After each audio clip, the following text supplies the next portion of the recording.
trip continues for the D-backs. We're in San Francisco, where the focus here at AT&T Park is on the Giants' 3.5-game deficit behind the Dodgers for the division title. So the D-backs tonight facing a Giants team for which every game is critical. 6 more against San Francisco this season. The first of 3 this week begins now. It's the Diamondbacks and the Giants here on Fox Sports Arizona.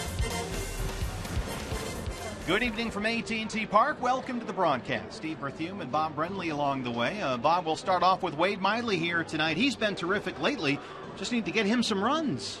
Well, all joking aside, Wade needs to hit better. That's the only thing I can figure out. He just has had 0 offensive support over his last 4. You think back to the beginning of the season for Wade, he was throwing the ball very good, physically in a good place. Then he hit a little bit of a rough patch in the middle of the season, but most recently, this is about as good as we've seen Wade Miley throw the ball. He deserves a lot better than an 0-2 record over his last 4 starts with numbers like that. Got to get him some run, averaging less than 2 runs per game over his last 6 starts. Hard to pitch like that. Yeah, it's hard to pitch with very little room for error. And obviously the absence of Paul Goldschmidt really making its presence felt recently because the offense is really struggling to get guys on the plate. Well, the Giants have a couple of key bats that are not in the lineup tonight. Mike Morse and Brandon Belt both out with injuries. So Buster Posey's at first base tonight. He is starting to get some MVP consideration the way he's carried this ball club the last few weeks. You know, talking to people around the ballpark who have seen Buster since his first day in the major leagues, they say this is as hot as they have ever seen him. In his last 16 games, hitting nearly 500.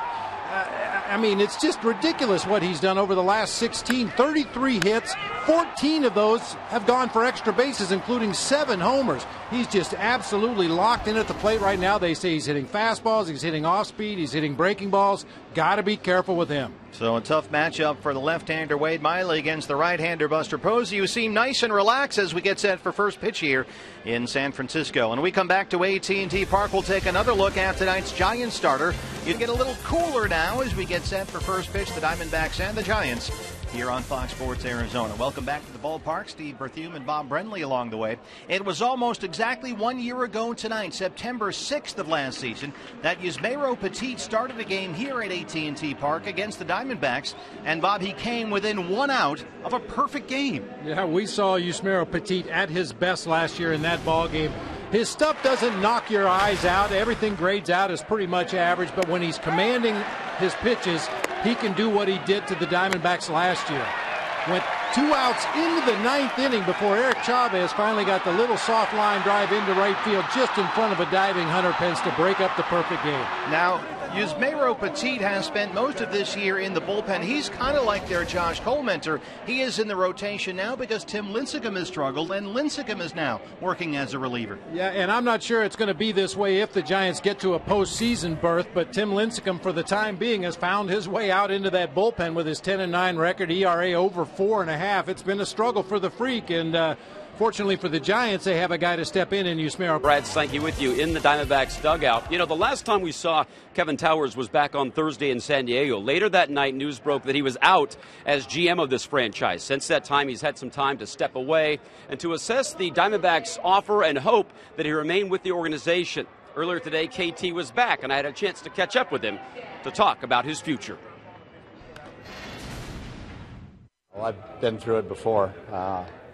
You know, something similar happened with me in San Diego when I was there in 2009, and then, of course, in April, you know, when they started the search before they hired Tony, and then once again. So, you know, I've kind of been through it. It's not something that you enjoy. I just didn't know exactly when the timing was going to be, but Tony had kind of alerted me a couple weeks ago that this was the path he was going to take, and I just didn't know exactly when it was going to be, but it kind of worked out, I guess, good for me that it happened right after San Diego, and at least had the chance to be at home with family and friends, and needed a couple days to just kind of unwind a little bit in L.A., and glad to be back around the guys again.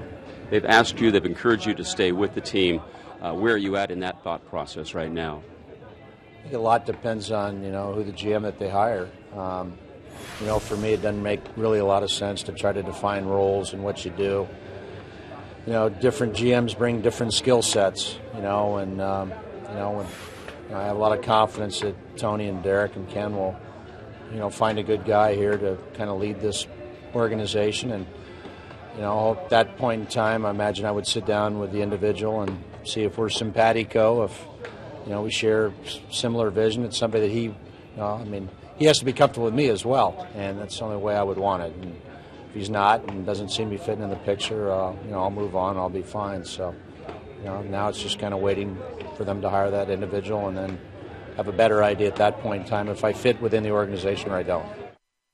Oh, good to see KT back with the club. A very, very good baseball man. A lot has to happen over the next couple of weeks. The Diamondbacks would like to have someone in place by the end of this month, and obviously KT would make his decision from there. Well, tonight, the D-backs hoping to get a decision for Wade Miley. It's been since the end of July since he's got a win. He's pitched pretty well in the interim, but they're hoping to break up some dreams of the Giants tonight. They're just 3.5 games back of the Dodgers in the NL West. Steve Berthiaume and Bob Brentley have the call next on Fox Sports Arizona. Giants for the Arizona Diamondbacks from here at AT&T Park. And for the Giants, your Arizona Ford starting pitcher is Mayro Petit. You might remember last September 6th, he started against the Diamondbacks here at AT&T Park and lost a perfect game with 2 outs in the ninth. That was Chris Owings' major league debut. CO, your thoughts? Well, for me, it was just trying to get my feet wet. It's my first start out here, and it was quite a way to get that first start. But he was just on his game. He's just trying to stay away from righties, and Xavi came up huge with that knock in the bottom of the ninth. So hopefully not get there tonight.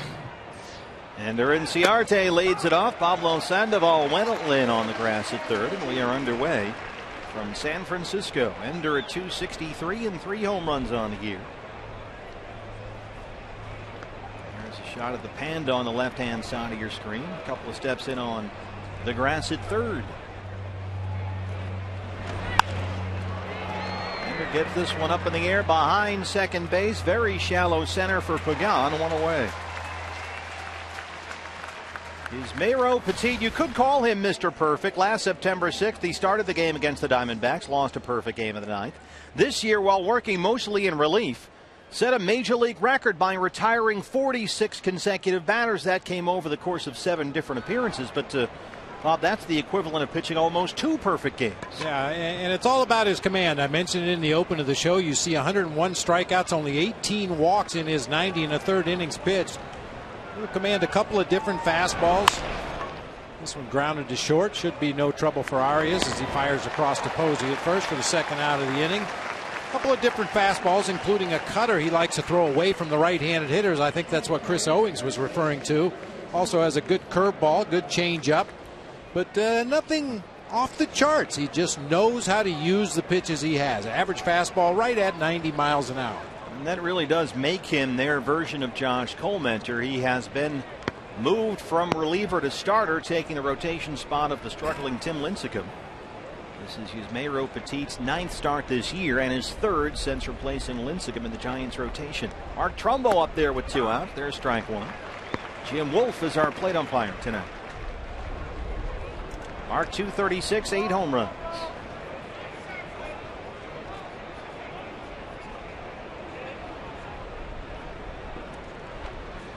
There is big time Timmy Jim. He has really struggled down the stretch. Petit ahead of Trumbo, 0-2.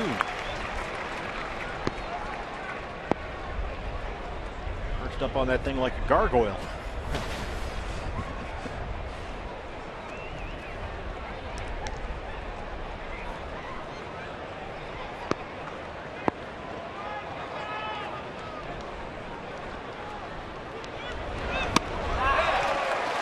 Petit strikes out Trumbo on 3 pitches. A pretty quick first inning for his Mayro Petit. We are playing ball here by the Bay in San Francisco. It's start number 30 on the year for Wade Miley.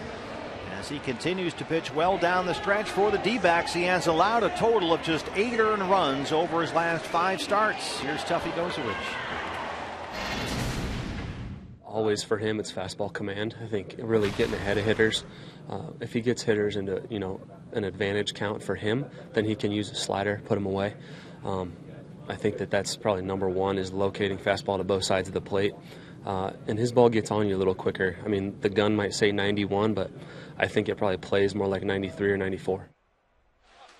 Maybe He's sneaky fast when he's ahead in the count. Angel Pagan, the switch hitting center fielder, leads it off.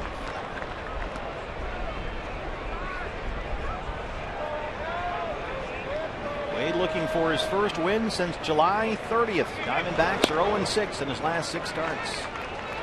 But as we've mentioned, nearly all the fault there can be found with the offense. In Wade Miley's last 6 starts, the Diamondbacks have scored a total of 8 runs.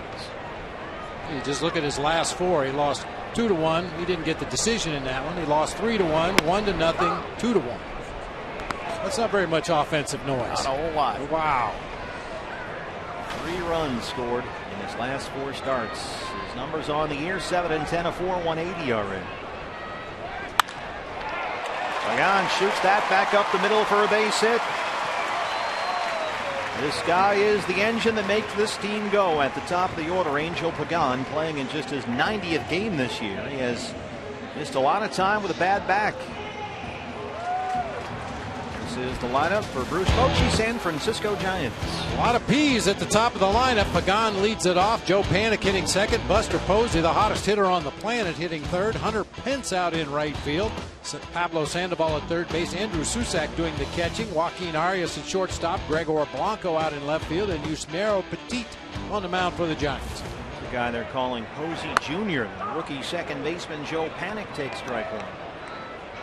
His .309 batting average leads all National League rookies. And this guy has really solved their second base issue. He has started 49 of 69 games at second since he was recalled from Fresno just after the middle of June. Miley's ahead 0-2. Bruce Bochy trying to catch those Dodgers. Giants begin tonight 3.5 games behind LA for the NL West lead. They hold the top NL wildcard spot by 3.5 over the Pirates. They have won 9 of their last 12 games. And a 6-game winning streak here at home. Panik knocks that into right for a base hit. Pagan will stop at second. Giants 2 for 2 to open up against Miley. And here comes Posey.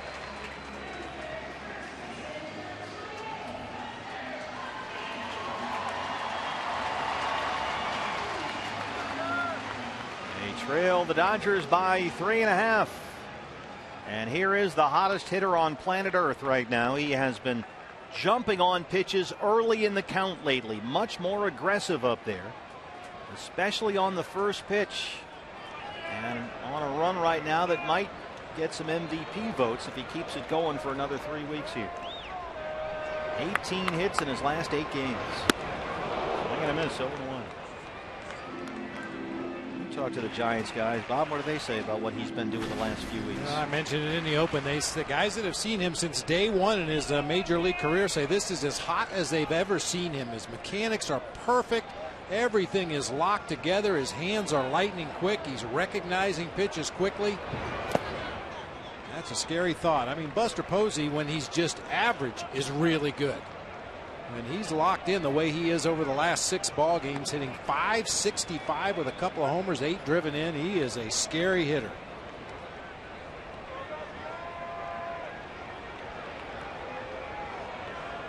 Every other year it is 2014 after all. That would continue the sequence. A ball and a strike.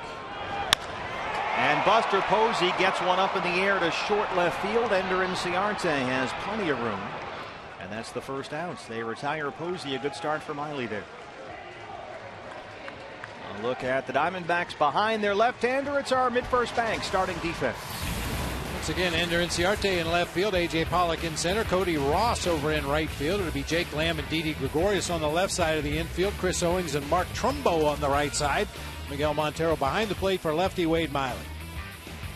Saw the banner from that 2010 World Series team. There's your NLCS MVP. Cody Ross back out there. David Peralta's back. Still not quite ready.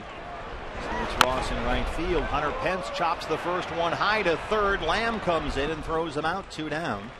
As Pagan is in at third. And Panik at second. Jennifer and Joe Montana are here. Niners royalty in the house.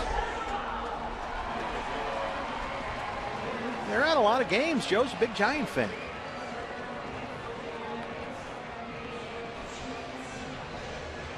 Joe probably just came up the road from Candlestick Park, where I'm sure he took a couple of swings at the place as they prepare to knock it down. I'm sure he has many good memories. Oh, he has good memories. Yeah. He's the one. Pablo Sandoval, the Panda, having a productive second half. Well, we've seen some aggressive swings early in the count against Wade Miley. I think his history precedes him there. The Giants have seen a lot of Wade Miley. They know what he's all about, and you heard Tuffy talk about it in the scouting report. Strike one, a well-commanded strike one is so important, so I would imagine the Giants are going to continue to be aggressive against Wade. That one behind Pagan at third, and in front of Tim Flannery, it's a ball and a strike. Sandoval, since August 1st, has hit about .320. Got off to a terrible start this season, but has really come around as he heads into potentially free agency this winter. And as always, hit well against the Diamondbacks. That one's in the dirt, 2-1.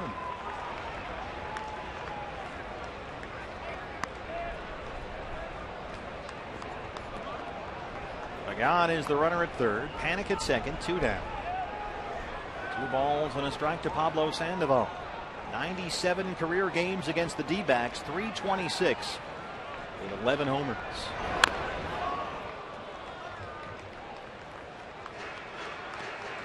Sandoval, a switch hitter. The batting average drops 120 points from the right-hand side. He's a natural lefty. And has 11 of his 16 home runs this year as a left-handed hitter. St. Jude's.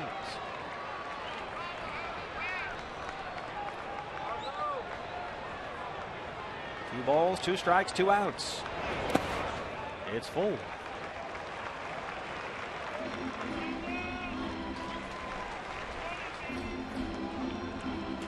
Andrew Susak doing the catching these days with Posey at first. Belt and Morse are out. He's on deck.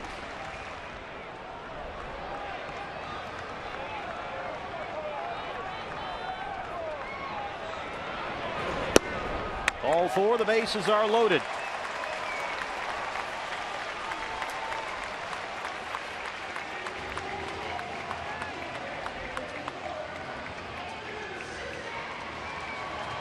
Andrew Susak is kind of an interesting guy if he can continue to maintain this level of offensive production. They love him behind the plate. They love the way he throws and blocks.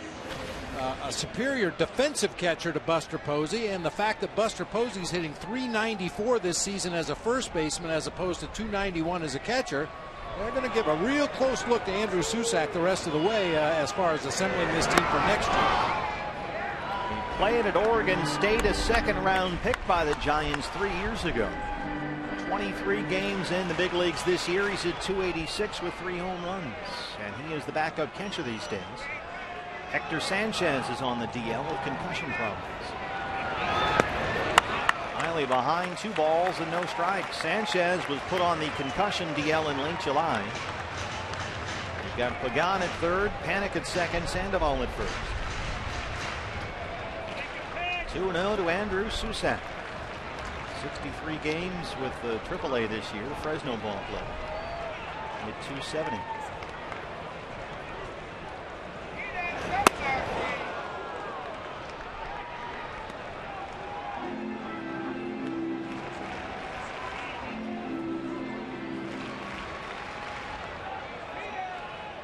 Wade Miley right out of the gate here in San Francisco. A bases loaded, 2-out mess, and he's behind 2-1.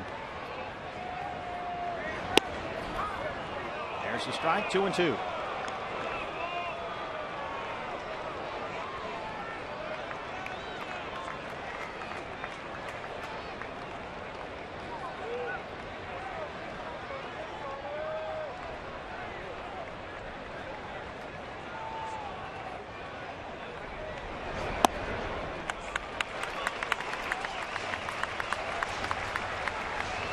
Bases loaded, 2 outs, 3 balls, and 2 strikes. Arias would be next. Pagan, Panic, Sandoval.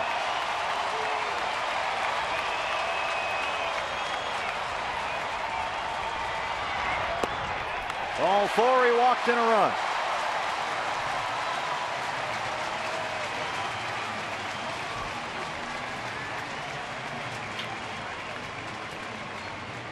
Back-to-back walks for Miley, and it's 1-0 Giants.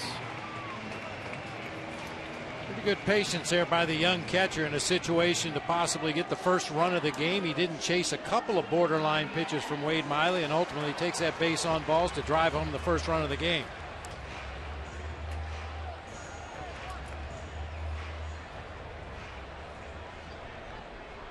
Boy, if you're Wade Miley, given the offensive support he's received recently, that has to be like a death knell right there at 1 run. Joaquin Arias. Yeah, we've mentioned the Diamondbacks have scored only 3 runs in Wade Miley's last 4 starts, and he has spotted San Francisco. 1 run already and still has the bases loaded. Looking for an answer right here. And Arias is red hot. He's got 15 hits in his last 31 at-bats. Miley jumps ahead 0-2. He's throwing hard tonight. Fastball sitting 94, 95. You heard Tuffy talk about it in the scouting report. He makes 90 look like 93 or 94. Well, if he's throwing 94, it must look like 98. And this is the other thing that Tuffy talked about. Miley getting ahead in the count early and being able to come in then with that slider and put guys away. Looking for that pitch right here. A ball and 2 strikes. Already a 26 pitch first.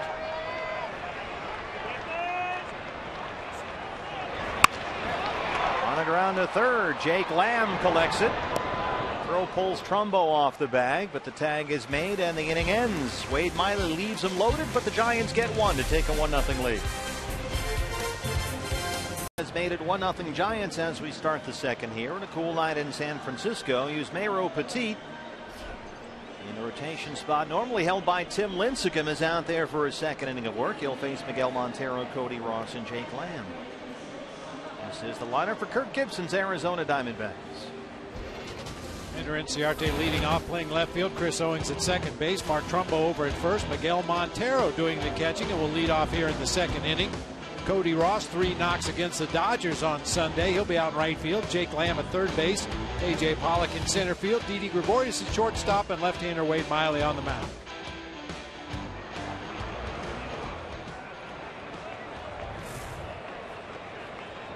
AT&T Park, San Francisco, as Miguel Montero steps in.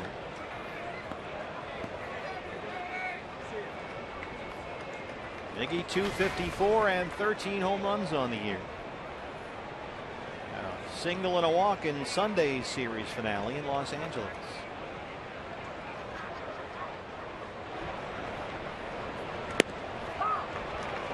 Strike 1 says Jim Wolf behind the plate.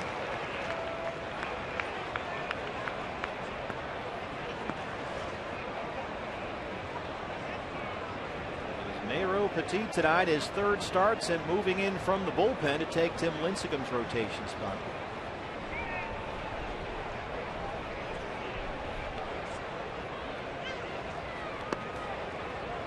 Petit's start on August 28th was his first one since he made 1 spot start in July and just his 2nd since the end of May. This is his 3rd go-round in Lincecum's turn. 2 starts ago here at AT&T Park against the Rockies. Petit went 6, struck out 9, and gave up only 4 hits. He was really good. Last start a week ago at Colorado, and the Rockies knocked him around a bit. Arias behind the bag at second, 1 away. Lincecum has struggled late this summer for the Giants. He seems to have trouble throwing to a catcher other than Hector Sanchez, and Sanchez has been out most of the second half with concussions. And here's the thing, Petit has been very good out of the bullpen. Not so much in the rotation. Now, in fairness, he has not had consistent starts, no rhythm, no routine to speak of. But in 49 innings as a reliever, he has pitched to an outstanding 1.84 ERA, the 0.8 whip. But that whip as a starter, walks and hits per innings pitched, is 1.2, and the ERA is over 6 in nearly the same amount of innings. That's a pretty big difference. I think much like the Diamondbacks and Josh Coleman, I think that's a fair comparison. Josh, his numbers would say he's better served, and the team is better served having him pitch out of the bullpen, but because of emergencies and injuries and ineffectiveness, Josh finds himself in the rotation, where at times he has been really good, at other times not so good. I think Petit falls into that same category, you know. They know what they have in Yusmeiro Petit. They know he's a control and command pitcher. He's not going to overwhelm an opposing lineup, but when his control and command is on spot, he can really deal. As the Diamondbacks found out last year when he came within 1 out of a perfect game. Cody Ross is retired. Second strikeout for Petit.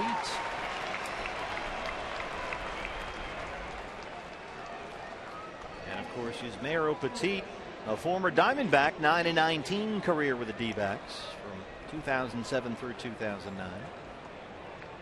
Pitched to an ERA over 5 with Arizona.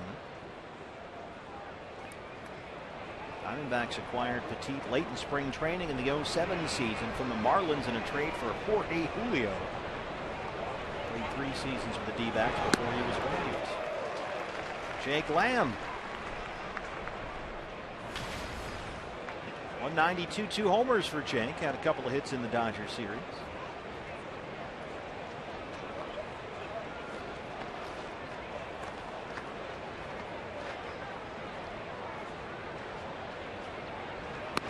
Diamondbacks waived Petit. He did not pitch again in the major leagues for about 3 years.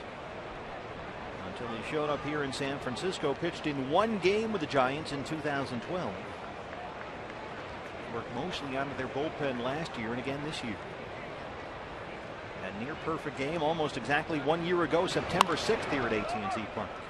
Buster Posey over there at first. He collects it, tosses to Petit, who has retired all 6 he's faced. Bottom 2 coming up at AT&T Park. Diamondbacks trail it 1-0. Arizona. Game 2 is on Fox Sports 1. That's a 5 o'clock start. Game 3 back home on Fox Sports AZ starting at 12:30. As we cruise around McCovey Cove here in San Francisco. Cool Tuesday night. Gregor Blanco, first pitch from Miley, is fouled back 0-1. Stop me if you've heard this before, but he's hot over his last 17 games as well. Gregor Blanco, 18 for his last 50. That's a 360 average. Raised his season average from 237 up to the current 262. And Blanco hit just 223 during the first half of the season, but he's at 320 since the All-Star break. Miley's ahead 0-2. Giants, as we mentioned, kind of banged up right now. Brandon Belt has not played since August 6th. There are the splits on Blanco. Belt out with a concussion and has since developed vision problems. And the nature of the concussion issues as Blanco strikes out. They're not really able to lay out an exact rehab schedule for Belt, so they're not sure when he's going to be back. They hope he's close. And they thought Mike Morse would be in the lineup by tonight, but he's not ready yet either. Morse has not played this month with a left oblique strain that turned up on an MRI. Had a cortisone shot on Friday, but was not with the Giants when they went to Detroit over the weekend. Here's Petit, strike 1. His status, Michael Morse's status, has been updated day to day, but sounds like he might not be available for this entire series either. And his absence really hurt them in Detroit, obviously, because they could have DH'd him there, but that was not an option for Bruce Bochy. Now Petit down 0-2 is going to need a new bat. And they also are missing Hector Sanchez, their normal backup catcher. He's really gone through a tough time. So he had 2 concussions this year. Marco Scudero's been pretty much done all year with a bad back. Ray Adrianza is also on the 60-day DL. He's got a hamstring. So they've had a ham and egg it in some spots. Didi Gregorius off the glove and into center. A base hit for Petit on an 0-2 pitch.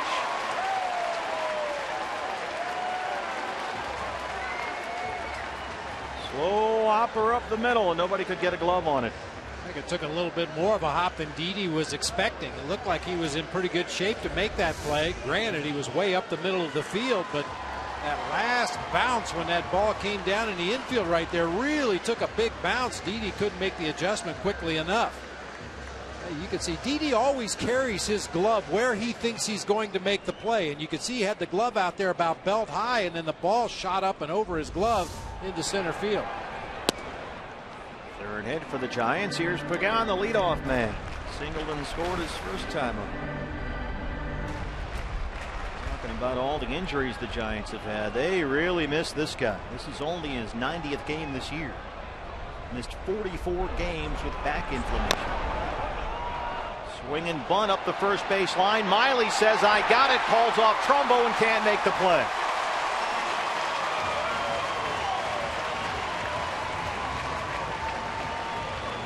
Saw Miley wave off his first baseman, couldn't get to it in time to pick it up and get Pagan. Now we've seen this shovel toss from glove to glove several times this year already, but unfortunately this time the ball just trickles out the webbing of Wade's glove and ends up rolling to Mark Trumbo. And Pagan able to get there just ahead. You can see he never really had the ball deep enough in his glove to get some momentum on that shovel toss. And Pagan legs it out. Scored a base hit, fourth hit for the Giants. Here's Joe Panik, who singled his first time up. Panik opened September with 2 hits in each of his first 4 games this month. He's now hit safely, counting tonight, in 11 of his last 12. His bat has really come around, especially here in the 2-hole for Bruce Bochy.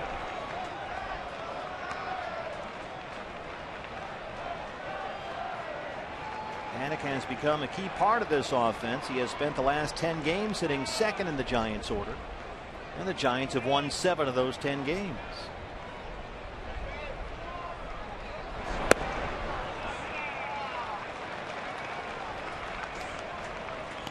And Bochy says it seems like since Panik has hit second for him, that it's just made the Giants deeper, because Panik has provided those 3, 4, and 5 guys a lot more opportunities to drive in some runs.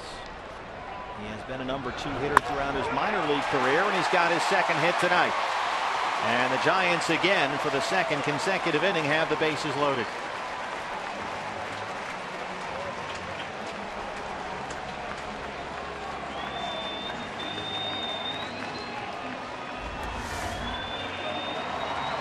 The difference is this inning they have them loaded for their 3, 4, 5 hitters in the lineup, as opposed to that first inning where it didn't roll around till you got to the bottom of the order with the bases loaded.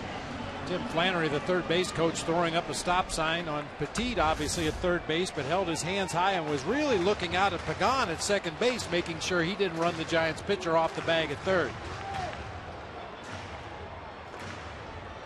Well, for Joe Panik, that is his 5th 2-hit game here in September, leading all National League rookies in hitting.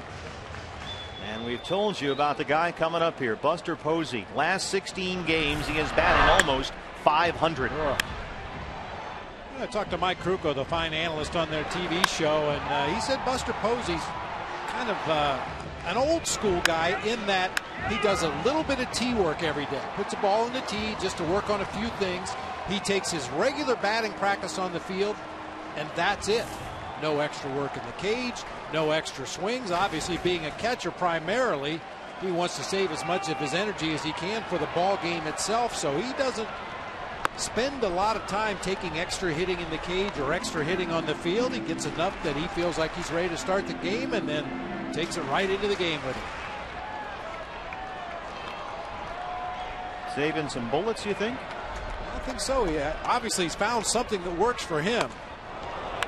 I don't think there is a right or a wrong way. I know a lot of really good hitters that used to hit 500 balls in the cage before they would even go on the field to take batting practice. But for Buster Posey and his physical condition right now, he feels that that's all he needs to get ready for a ball game. Bases loaded, 1 out, 2-0 to Posey. It's 3-0. Miley walked 2 in the first, 1 with the bases loaded. He's got the bases full again. Petit at third, Pagan at second, and Panik at first. Bases full of peas here for the Giants. And Posey, 9 for 21 career against Miley.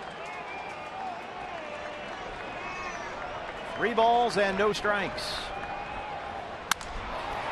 Off the fist, double play ball here. Owings, Gregorius. The throw pulls Trumbo off the bag. He can't collect it. Petit scores from third. It's 2-0.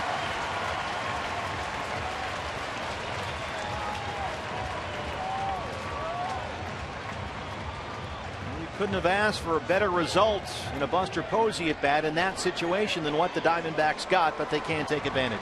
Got an easy ground ball to second base. Certainly looked like a potential double play. Chris Owings gets it to Didi in good shape.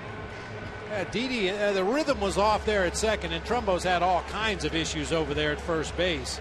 Tries to go to the backhand pick right there and just can't come up with it. That went from a potential double play ball to end the inning to an RBI fielder's choice for Buster Posey.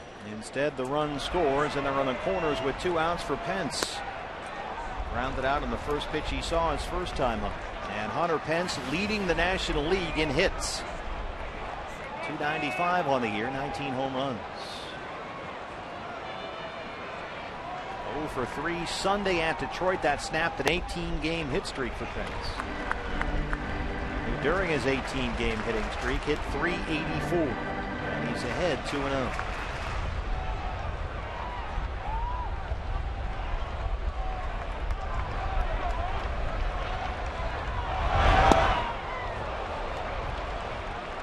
Wade Miley was behind 3-0 on Posey.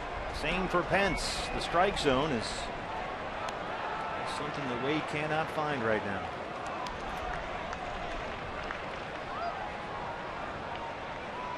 Despite his good track record against Hunter Pence.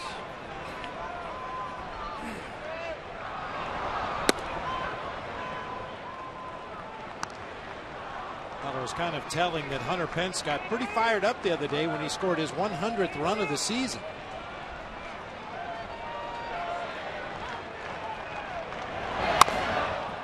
Fouled off. Pence, a guy that scored 91 runs for the Giants last year, scored 93 for the Astros back in 2010, but for the first time in his career had gotten on the plate 100 times. And this is a guy that pays no attention to his own numbers, but that was very important to him to score 100 runs in a season. Only Washington's Anthony Rendon has scored more runs this year.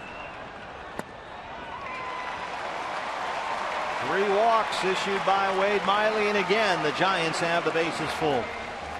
And here comes Pablo Sandoval.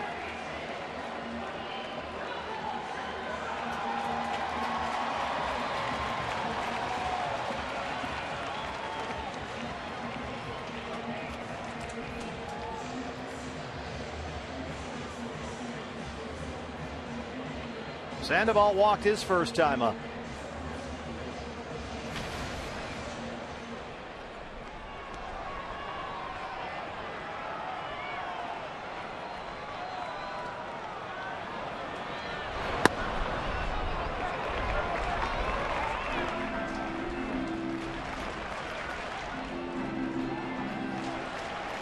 Lagana's at third, Posey's at second, and Pence at first. Again, the base is full of peas for the Giants.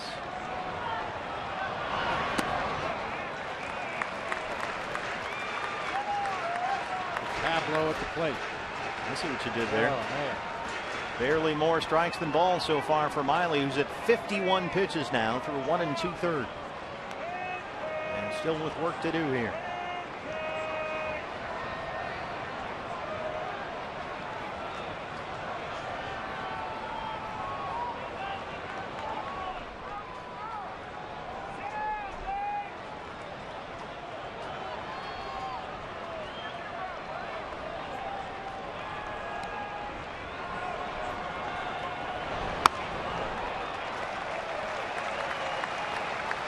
He has fallen behind 3 balls and no strikes to 3 straight Giants hitters.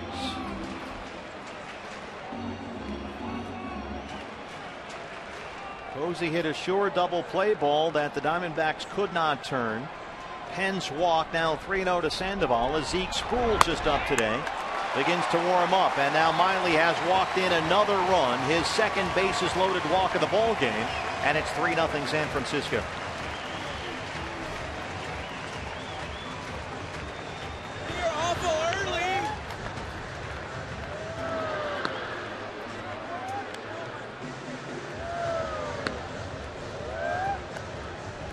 Zeke Sproul just up today.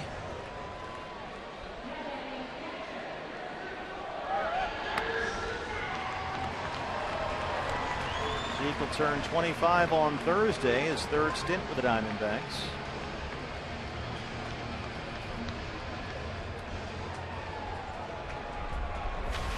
Andrew Susak, the catcher, walk with the bases loaded, his first time up.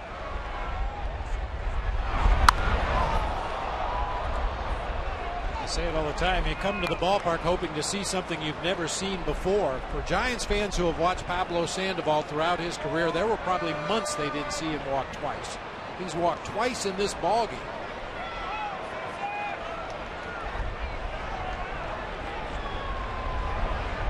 Rosie, Pence, and Panda aboard. Here's Suzak, who's down 0-2. Funny thing is, Wade Miley is 2-0 in 2 starts against the Giants this year, giving up only 4 runs in 14 innings of work versus San Francisco, and was outstanding his last time out here at AT&T Park in the middle of July. 7 scoreless, gave up only 4 hits. But this one has gone sour quickly.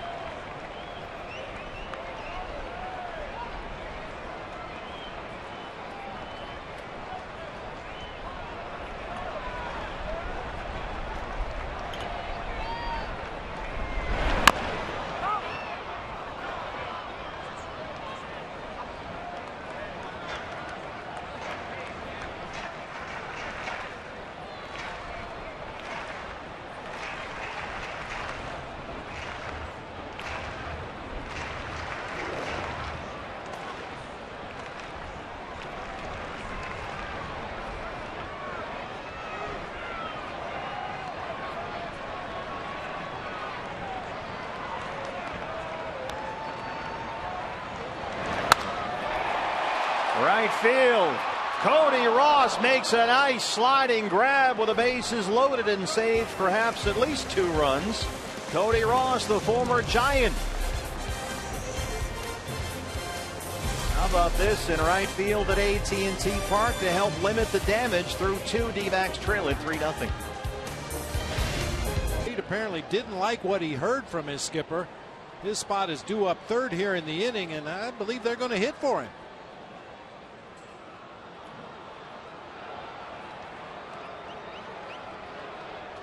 Been a rough 2 innings certainly for Wade Miley, but a little fire and emotion down there might not necessarily be a bad thing even here on September 9th. Alfredo Marte looks like might hit for Miley here in the 3rd.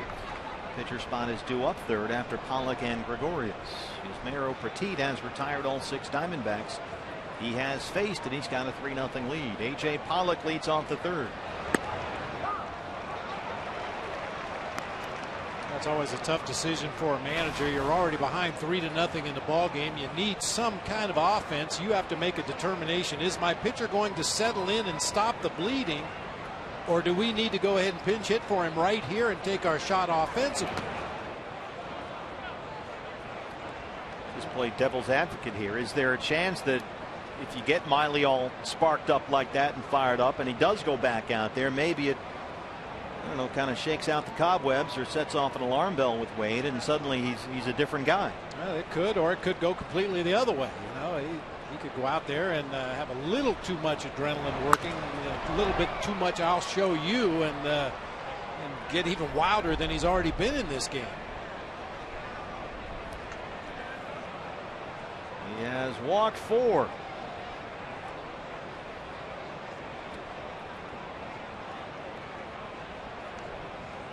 AJ's hit in 3 straight. He's 5 for 13 since he came off the DL.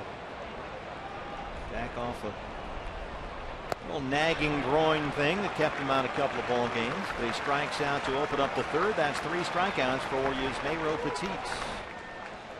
Take a look at the Giants behind Petit. It's our mid-first bank starting defense. Gregor Blanco in left, Angel Pagan in center, Hunter Pence over in right field. It'll be Pablo Sandoval and Joaquin Arias on the left side of the infield. Joe Panik and Buster Posey on the right side. Andrew Susak doing the catching for Yusmeiro Petit. Hunter Pence in the lineup again. That is certainly nothing new for Hunter Pence, as we showed you briefly earlier. Playing in game 364 as a Giant. He has played in all 364 games since he was traded from the Phillies at the deadline 2 years ago. 364 straight games, the Giants' longest streak since Bill Terry in the early 1930s. Terry also apparently ate a lot of kale. That's the key to Hunter Pinfield tonight. 0-2 to Gregorius. Think they had a lot of kale in the Giant clubhouse back to Polo Grounds. I doubt it. I doubt it. Where's the kale? 207 and 6 homers for Didi.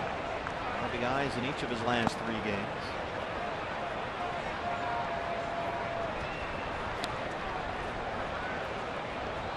And Marte is indeed out in the on-deck circle. He will hit for Wade Miley. Zeke Sproul just up from Reno today. Will get the ball.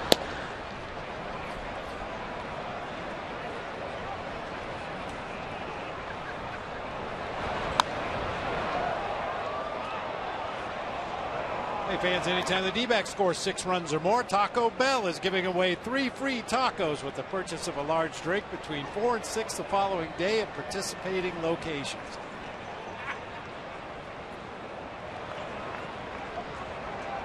Finally still stirring in that dugout.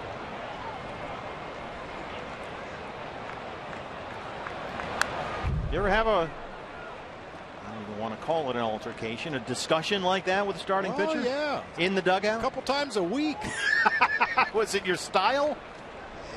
It was just a difference of opinion, you know.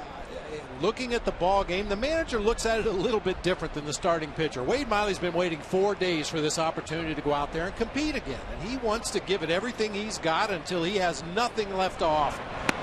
Kirk Gibson has to try to win a ball game. And you've got to make some tough calls from time to time that upset your players and upset your teammates, and know that it's always with the best interest of the team in mind. And right now, Kirk Gibson just doesn't feel like Wade Miley is going to find it anytime soon.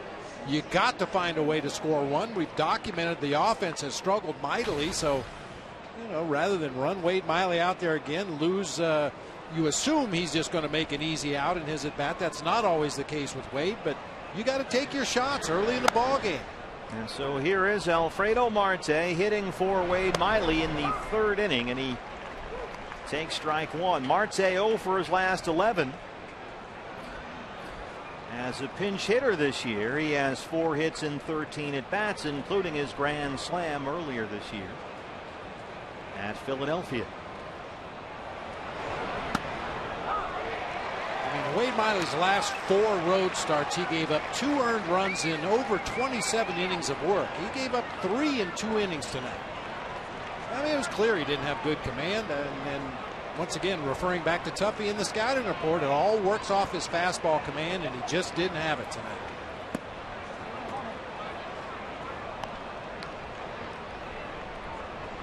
Miley outstanding his last time out, and no decision at Petco Park. That was Tuesday, 2nd game on the road trip. Gave up just 1 run on 7 hits in 7 innings.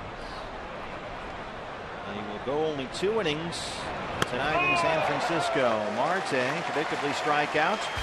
Petit strikes out the side. He's got 5 now, and here comes Zeke Sproul, D-backs. And he replaces Wade Miley in this matchup. It's interesting. The Aces playing tonight for the PCL Championship, their series against the Omaha Storm Chasers. I talked to Zeke earlier today about leaving his teammates in a postseason championship race and heading to the bigs.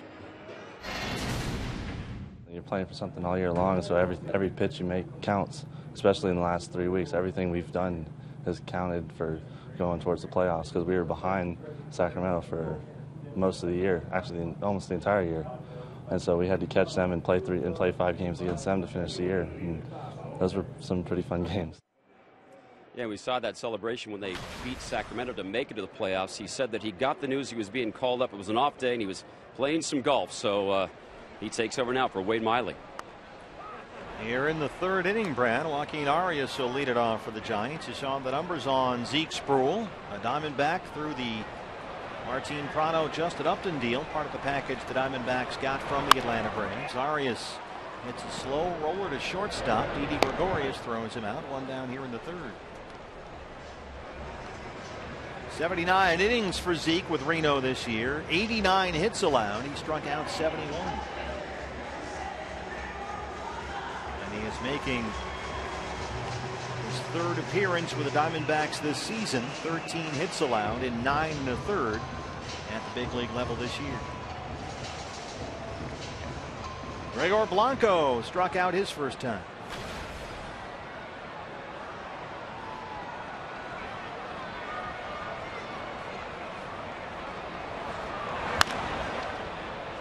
By Roberto Kelly at first, 0-1. Blanco has hit safely in 10 of his last 11 games, batting about .360 over that span. And again, no Morse and no Belt. So it's Blanco in left field, Posey at first, and Susak catching.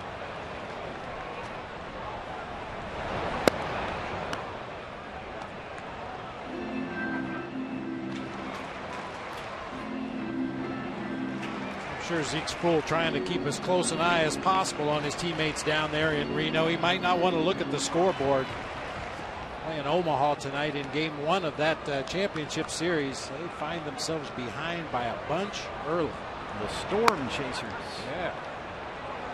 Clayton Richards started that game for the Aces. Omaha scored 3 in the first, 3 in the second. Bo Schultz in now out of the bullpen. They got their work cut out for him tonight.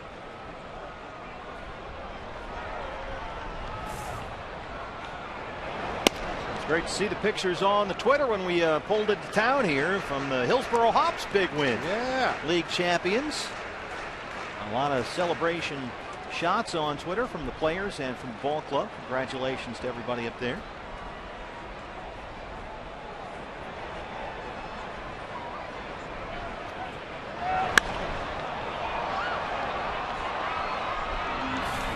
Northwest League champs.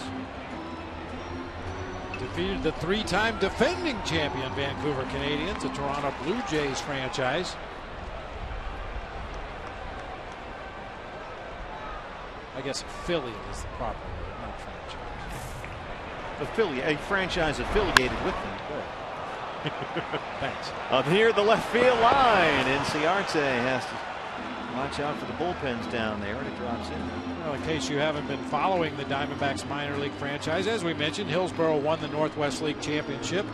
South Bend unfortunately lost the Midwest League quarterfinal series. AA Mobile lost their best of 5 Southern League semifinals to Jacksonville, and Visalia leads the California League semifinal series against Bakersfield 2-1. Roll Hyde.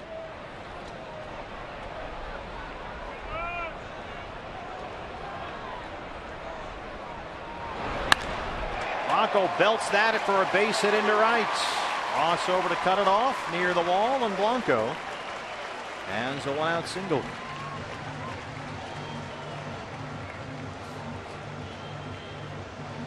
Not a factor on this particular play because Cody Ross did a nice job of getting over there and cutting that ball off. But most teams in this ballpark choose to play their right fielder a little closer to the gap in right center field.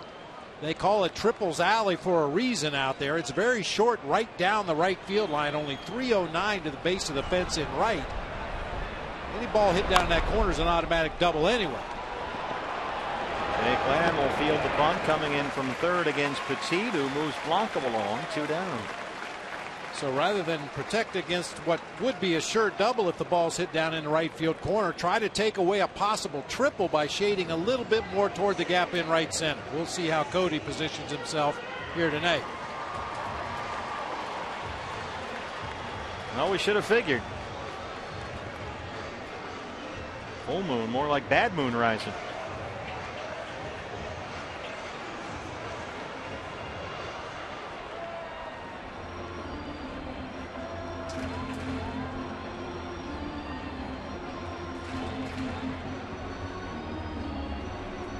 Ezekiel Steven Sproul suddenly finds himself on the mound here at AT&T Park. Well, his Reno teammates are battling the Storm Chasers from Omaha. He's got Blanco at second, 2 outs for Angel Pagan. Pagan is 2 for 2. He has singled twice and scored twice. So he has now hit safely in 16 of his last 18 games. And against the right-hander Sproul, Pagan can flip around and bat left-handed. He's a switch hitter.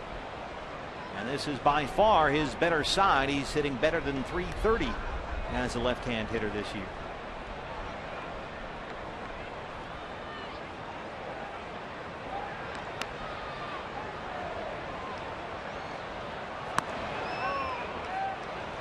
Two and 0. Pagan's back was an ongoing issue for the longest time this season. A bulging disc that really jammed up his lower back. He needed 2 epidural injections trying to get back in the lineup. And pain every day while he was rehabbing in Arizona. Giants went 19-26 without him. It's that one just beyond the bullpens down the left field line on the play.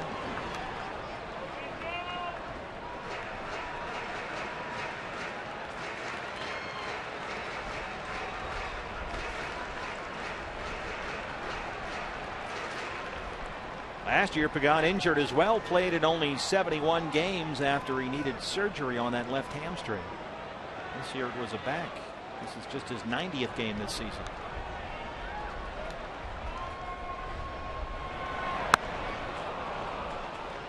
Two balls and 2 strikes.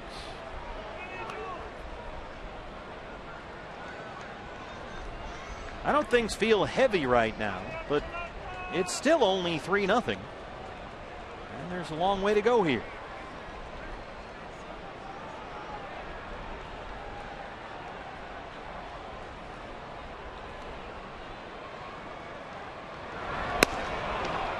Zeke Sproul strikes out Pagan. He strands Blanco, and through 3, the Diamondbacks trail at 3-0. December 13th, Paul Goldschmidt bobblehead night back home at Chase Field. Support the D-backs as they take on the Padres. That's a 5-10 start. First 25,000 fans in attendance get this gorgeous Goldie bobblehead. It's courtesy of Chevrolet. For tickets, visit dbacks.com today.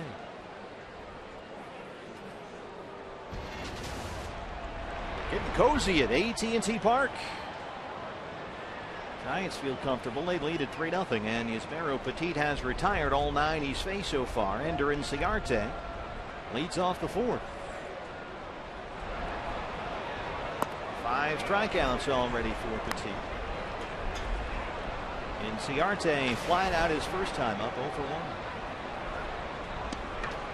1. Ender 6 hits on the road trip so far. He's also walked 3 times. 263 on the year.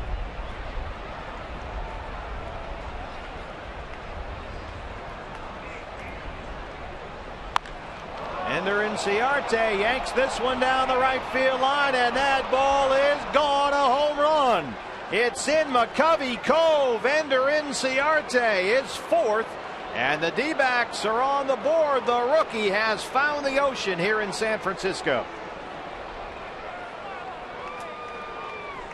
Not a bad way to get your first hit. Wow, he put a charge on that one. I mentioned it's only 309 at the base of the wall out there, right down the right field line, and Inciarte just tomahawks a high fastball up and out over the plate. No doubt about that one. That's a splash hit. There's Owings now. All smiles after launching one into McCovey Cove.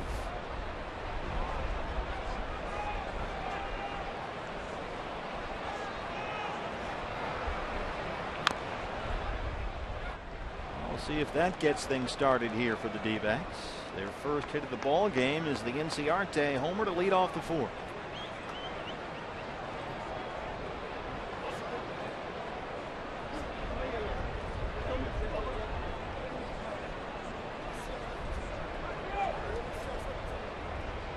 Oh, 0-2 on Owings. Grounded out his first time.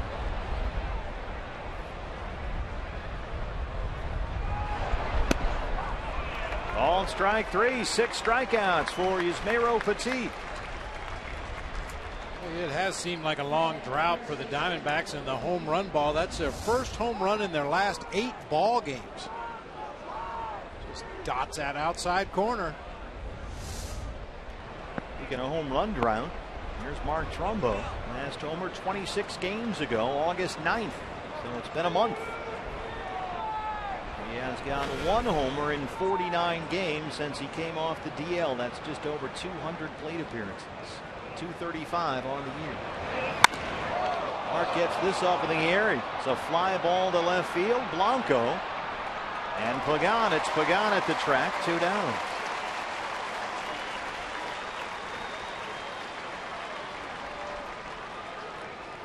Hey fans, when the D-backs win, you win at Papa John's. The day after every Diamondbacks win, you get 50% off your regular menu price online order at Papa John's. Enter promo code DBACKS50 at papajohns.com.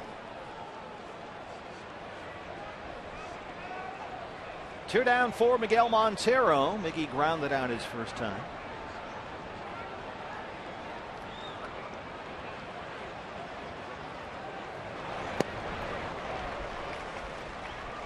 Miggy has hit in 5 of the 6 games in which he's played this month.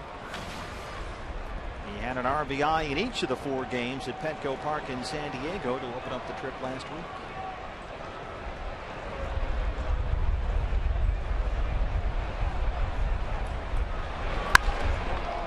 Knocks this the other way into left, but right to Blanco, and that's the inning. But Ender Inciarte.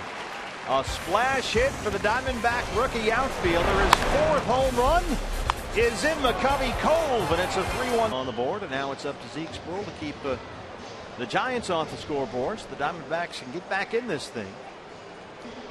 After Wade Miley was pulled following 2 innings, Kurt Gibson hit for him in the top of the 3rd. Miley very ineffective. He walked 4, 2 of the bases loaded. And it's Zeke Sproul just up from Reno on for his 2nd inning of work. He'll work to Panic, Posey, and Pence 2, 3, and 4 in the Giant 4th. No Panic so far. A pair of singles.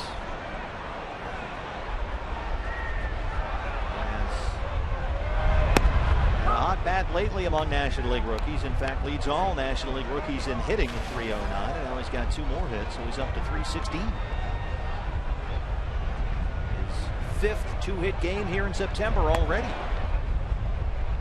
and he's hit safely in 11 of his last 12 overall. Guy was not on too many radar screens. Baseball America listed him as the Giants' 9th best prospect during spring training.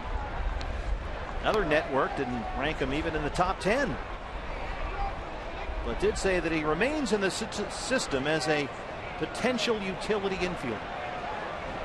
Maybe. And he has really solved their second base issue. 1st round pick out of St. John's in the draft 3 years ago. 29th player selected overall, drafted as a shortstop.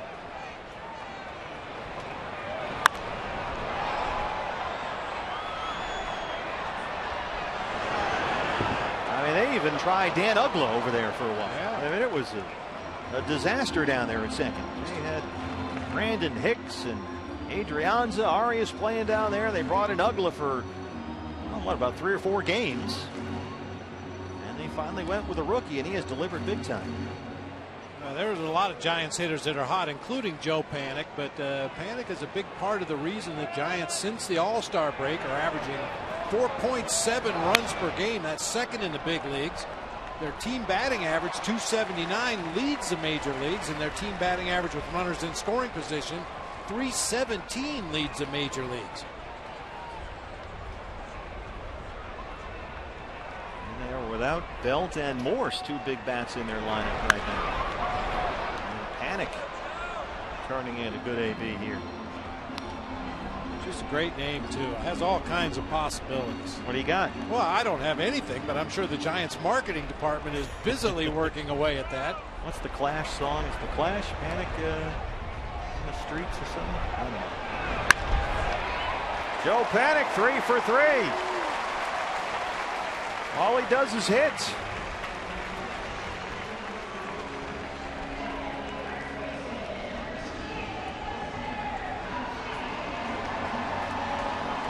Speaking of which, here's Posey.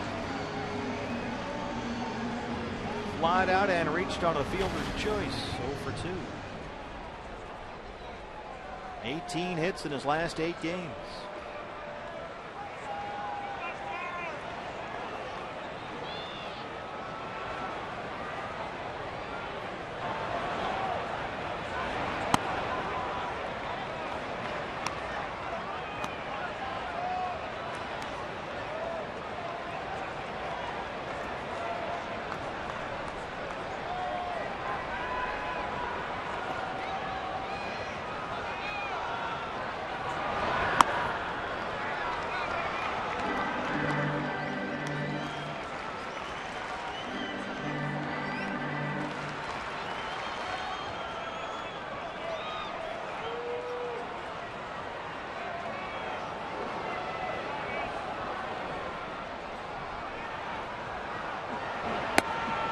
2-0 is in there for a strike. 2-1.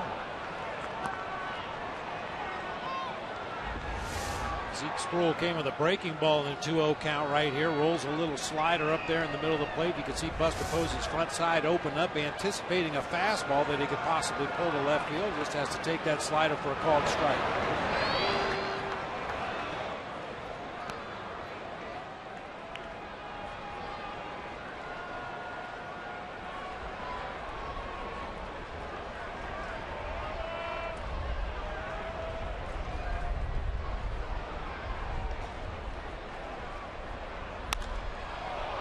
Posey hits it in the air along the left field line. Long run for everybody down there, and it drops in between the bullpen. They got the 2 bullpen mounds down there on either side.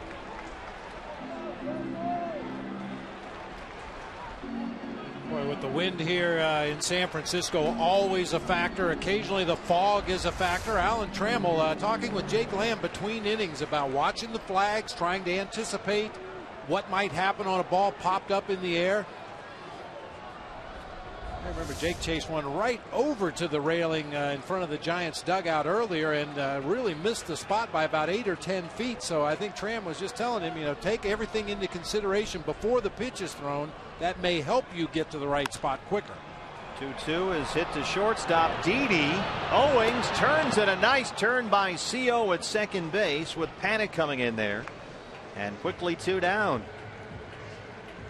Like Didi had a little problem getting that one out of the glove, but Owings really hung in there and turned it. Just a little bit of a double clutch, but Chris Owings able to hold his ground right there.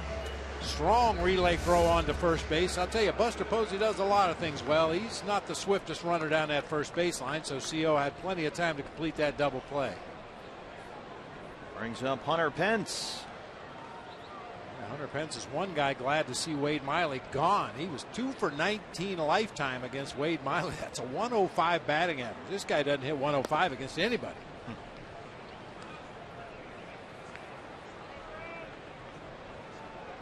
Here's Mayro Petit looking good right now. He's got a 3-1 lead.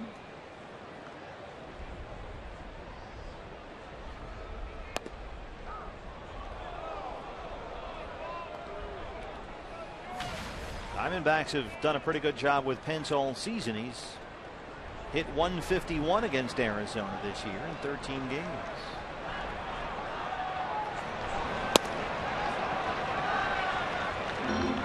Yeah, Pence is old school in a lot of ways. I just love the fact that he only wears a batting glove on his bottom hand.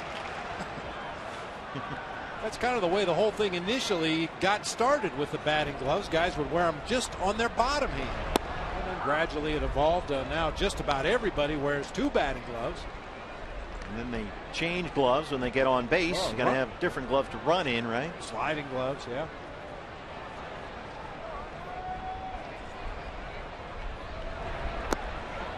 Well, Bruce Bochy says that Pence is the lowest maintenance player he's ever had. He just puts him in there every day, turn in the lineup card, and let him go.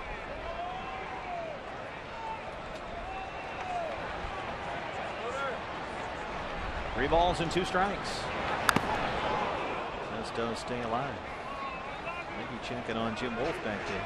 That was a direct hit. Appeared to be on the right shoulder or right chest area of Jim Wolf. You can see how quickly Miggy reacts here. You can tell from the sound if it's a direct hit or not. And that one dropped straight down to the ground. Miggy turned around right away, expecting to see Jim Wolf falling down back there. Called strike 3, and Hunter Pence knew it. Second strikeout for Zeke Sproul. Playing baseball, and you know, just the energy and the enthusiasm that the fans have is you know, probably second to none. And you know, just some great memories here, and always nice to get back here and you know, see some old familiar faces. Cody Ross with our Geico quote of the game. Yeah, he's got some great memories of his 2-year stay with the Giants. He was the MVP of the 2010 NLCS. Of course, the Giants went on to win the World Series that year, and you really have to hand it to him, a veteran who's battled some injuries during his stay with the Diamondbacks, but he's all in. He knows he's going to not get a ton of playing time the rest of the way, but he's had a great road trip. Started this game 5 for 10 on this roadie. So, Cody, the ultimate professional. right, Brad. 3-hit day Sunday at Dodger Stadium. 5 hits in 10 at bats since he came off the DL in San Diego from that calf strain that kept him out 38 games. Struck out his first time up. And this is a guy that still gets a standing O every time he walks into the ballpark here. We do not forget 2010. Of course, he was just kind of a guy that tacked on to the Giants at the end of that year. He was waived by the Marlins near the end of August in that 2010 season. Giants got him. He played just 33 games down the stretch for San Francisco that season. But got into the postseason, and then he caught fire. Slow roller up the first base line. Easy play for Posey one day. Cody went 4 for 14 in the division series against Atlanta that year. And then, as Brad mentioned, NLCS MVP against the Phillies, 7 for 20, 3 doubles and 3 homers in 6 games. That'll get you noticed. Oh yeah, timing is everything in this game. You could have a similar run like that in the middle of July, and everybody will forget about it by the end of the season. But when you do it in postseason, it tends to stick in your memory for a long time. A lot of people's memories. Yep. He homered in the World Series against the Texas Rangers that year. Got himself a ring.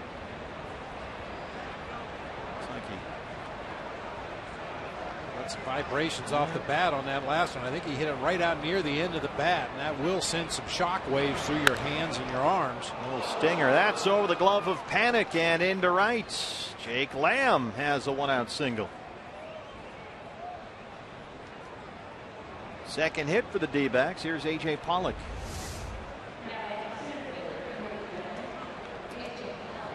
Down and got that one, did Jake Lamb. Line drive over the head of Panic at second base into right field. Good solid contact. Had some nice swings in that first at bat before tapping to Posey at first base. AJ now struck out his first time up.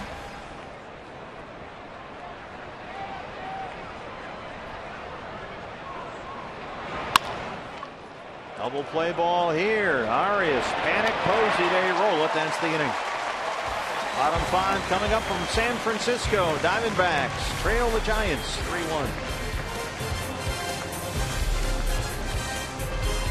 Every history-making moment on MLB Whip Around weeknights at 7 on Fox Sports 1 and streaming live on Fox Sports Go. We're in the home half of the 5th at AT&T Park. Just beyond the shadow with a big glove out there in left center field. I've told the story about that glove many times. The tale they tell around the ballpark is there's only a thumb and 3 fingers on that glove, and usually there's 4 fingers, and the story is that the Giants gave the finger to the Dodgers.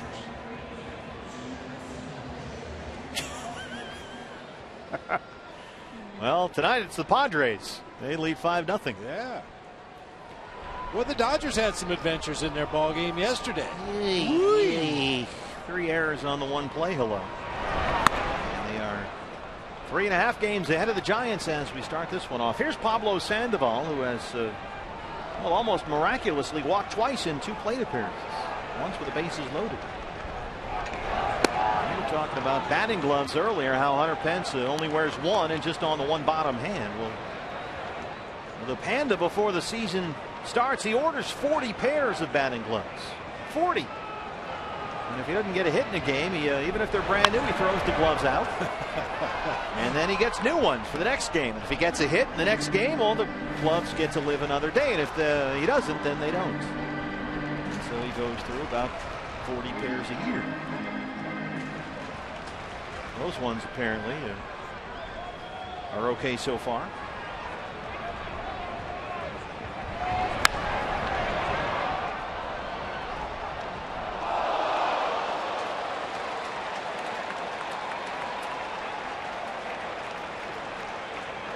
Pablo Sandoval with 2 walks, not the most disciplined hitter ever. He'll swing at almost anything, but oftentimes is able to make contact. A little flare into very short left field. Easy play for Inciarte, 1 down. Well, we mentioned the Dodgers had some adventures against the Padres last night. Check this play out. Easy pop up into Yasiel Puig in center field, and it turns into a snowball fight. He tries to throw behind the runner at first. It gets away from Adrian Gonzalez. A.J. Ellis picks it up. He fires it back out into center field. I believe that was Hanley Ramirez who picked it up and threw a really good slider to home plate. Unfortunately, nobody could catch it. A.J. Ellis once again behind the plate. Throws to Clayton Kershaw, who wants nothing to do with the tag play at the ditch. It's time for Dodger baseball. Wow. Andrew Susak.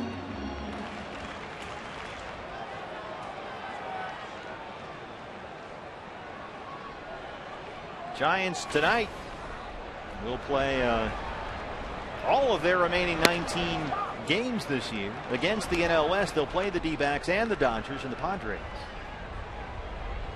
San Francisco starting tonight's ball game 30-27 against the rest of the division. Behind LA by 3.5 games. That's really been the separating factor in this Western Division this year as far as the Dodgers and the Giants go. You mentioned the Giants 3 games over 500 against their own division. The Dodgers are 41-21 against the West this year. You know what they did to the D-backs this season. That's a lot of that.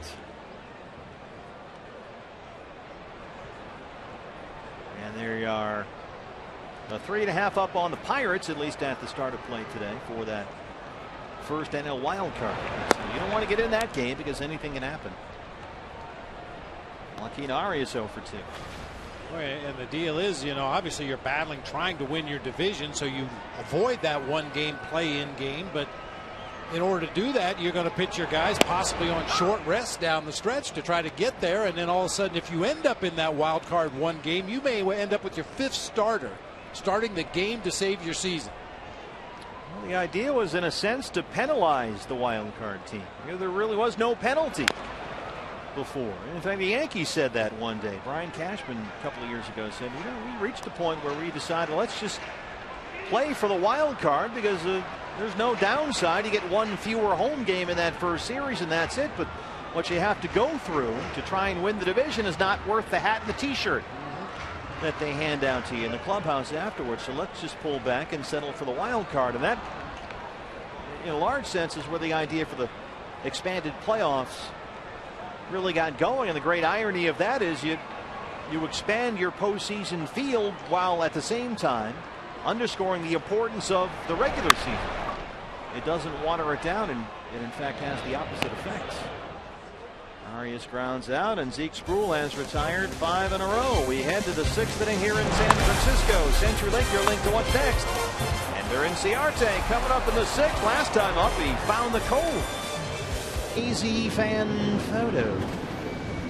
For your chance to have your fan photo shown coming up later in our game broadcast, brought to you by AT&T and by our radio engineer, Leo Gilmartin, who's been drafted by the Brenly Committee for the duration of this road trip. How's he done so far? He's done really well, but I'm a little concerned once again. An off day yesterday. I understand Leo took a trip up to Napa, took in a few wineries, and well, hoi polloi. I'm not so sure we'll get his full focus tonight.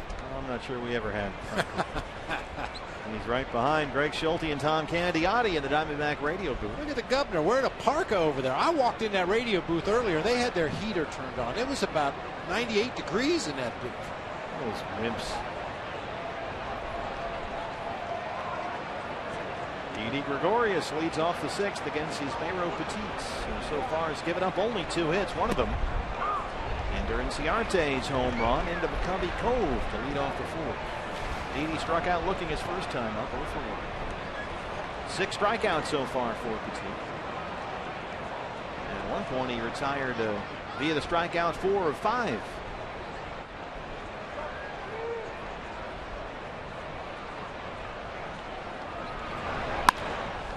Didi smacks that out into center field, right to Pagan, 1 away.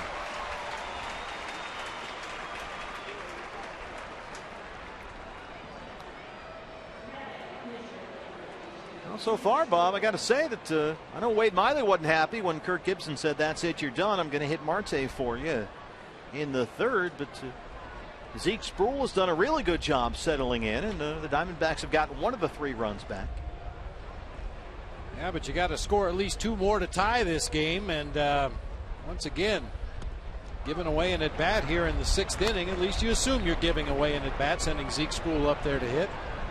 I would think that you pat Zeke on the back and say, nice job, you gave us exactly what you needed, and pinch hit for him here. You've got to score.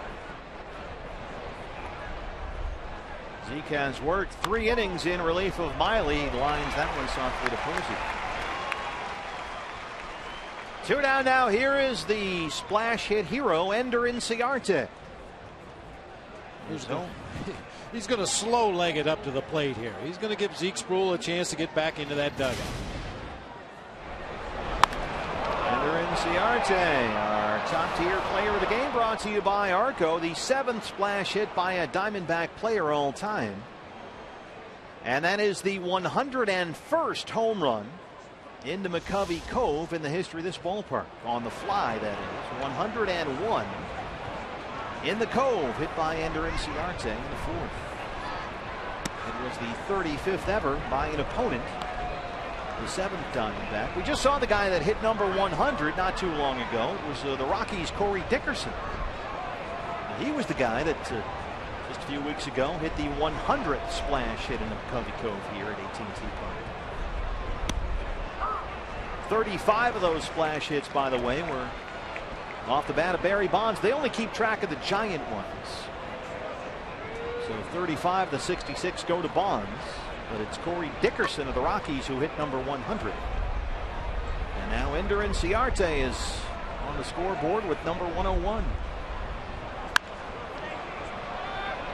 Dickerson hit his off of Tim Hudson.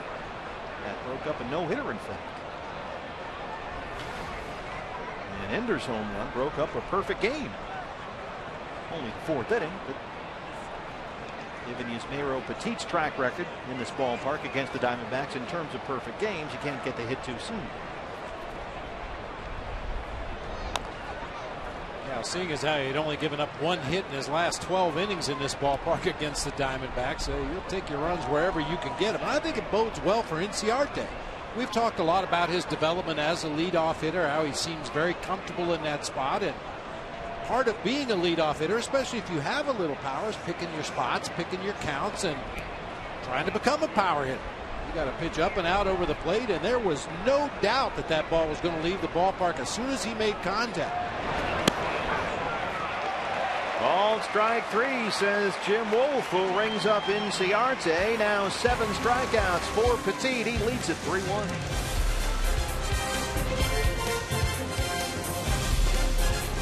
Steinke with you as the D-backs trailed the Giants by a score of 3-1. Earlier today back in Phoenix, Brad Ziegler, the D-backs reliever, undergoing successful knee surgery with team orthopedic surgeon Dr. Michael Lee. But one of the things they didn't know for sure was how much damage was in that knee. They believed it was initially some frayed cartilage, but today they actually had to do a microfracture surgery, which entails drilling in the bone to increase the blood flow. So really right now it's kind of a wait-and-see situation how long his recovery time is going to be, but they feel pretty good about what they were able to do. But it was one of those cases where they really didn't know via the MRI how much damage there was. They know now. So Brad Ziegler on the mend. Hopefully he'll be back in time for spring training, guys. That's what they say, Brad. They anticipate that he'll be back for spring training. You saw the difference in the numbers. That June 27 date was the day that Brad said he injured the knee, getting ready for a ball game. And microfracture surgery is a lot more complicated than they initially thought. Of course, as they said, they didn't know what they'd find when they got in there. And I guess when they got into that knee, they found a lot less cartilage than they hoped to find. Occasionally you do get surprised when they go inside and you assume it's one thing, and you get inside and find out it might be something completely different than what you expected. But hopefully a very quick rehabilitation for Brad Ziegler, because we know what a big part of that bullpen he has been and will be in the future. 0-2 on Gregor Blanco. Zeke Sproul back out there for his 4th inning of work. Over for Wade Miley to start the 3rd. So far, Zeke has given up just 2 hits, both singles. He's got 3 strikeouts. Done a good job.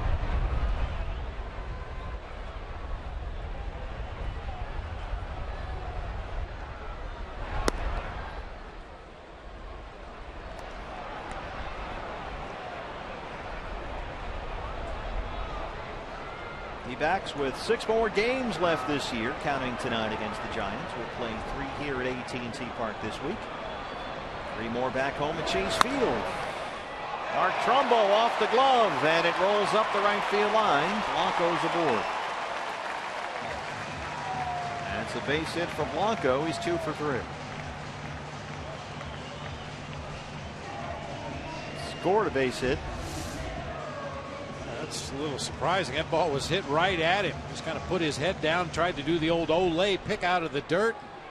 Hit the heel of his glove, went over his head into foul territory. He had no idea where the ball was.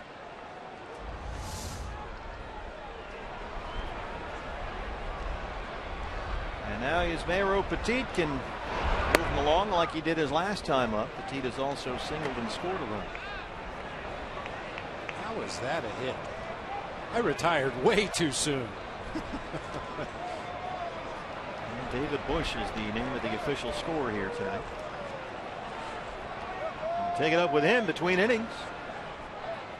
I think Dave Bush was scoring games when I played. He used to hang airs on me when I booted him like that. I think we hit a sore spot here.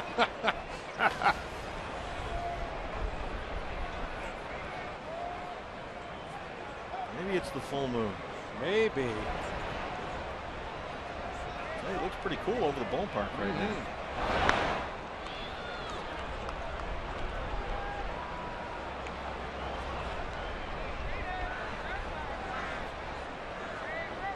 Right there, right through the scoreboard here at AT&T Park in San Francisco.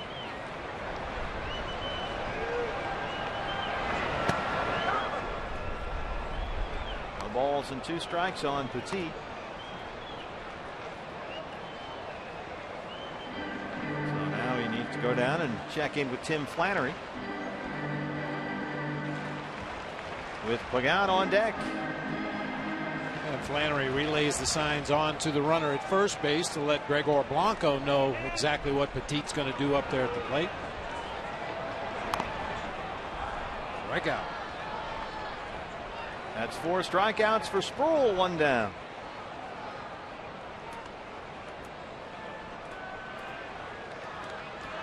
Angel Pagan 2 for 3. He has singled twice and scored twice.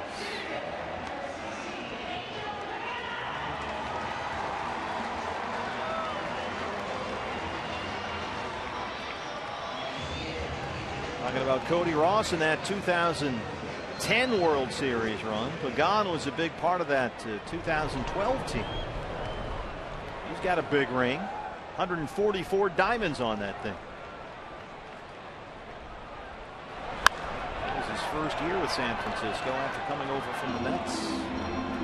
He says he doesn't ever wear the ring. It's a little flashy for him.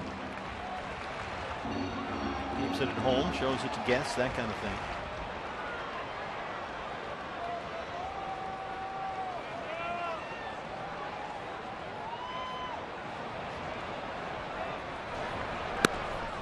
You mentioned the Pagan injury that put him on the disabled list earlier this season, and when he went out on a rehab assignment, he really earned the respect of his teammates up here at the major league level.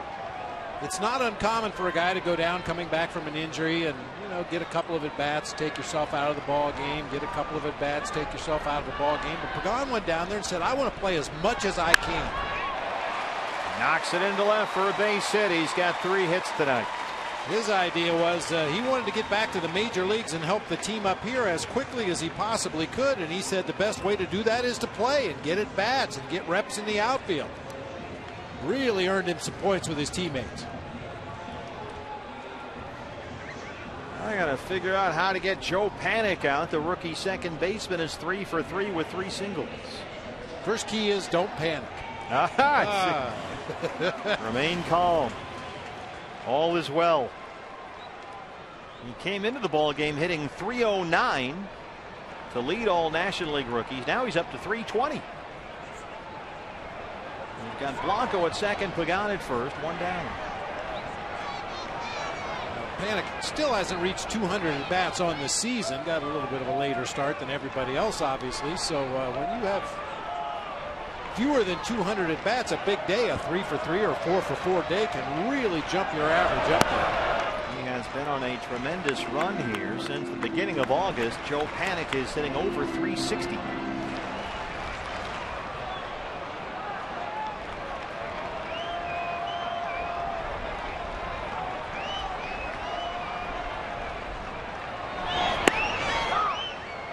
They call him, kind of Buster Jr. He does look like Posey, just in the face up there. Like that bat up there, same kind of look.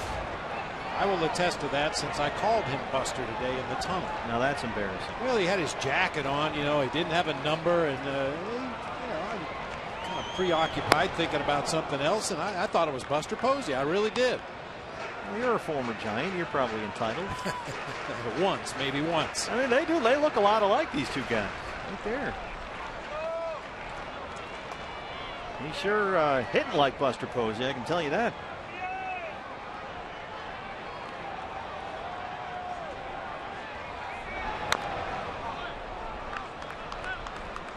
Will Harris starting to get loose down to the Diamondback bullpen. It's ruled at 61 pitches.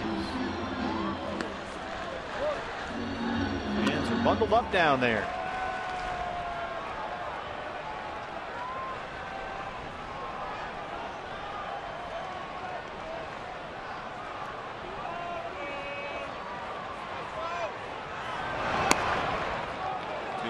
And 2 strikes to Joe Panik, 23 years old. He'll turn 24 in October.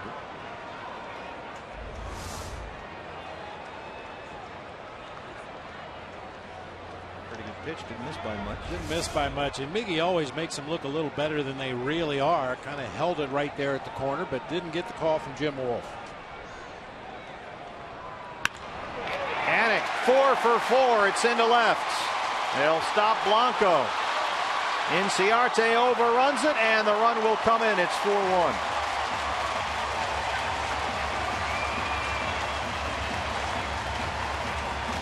Tim Flannery put on a big stop sign down there at third, but Ender let it get away, and Blanco able to come home.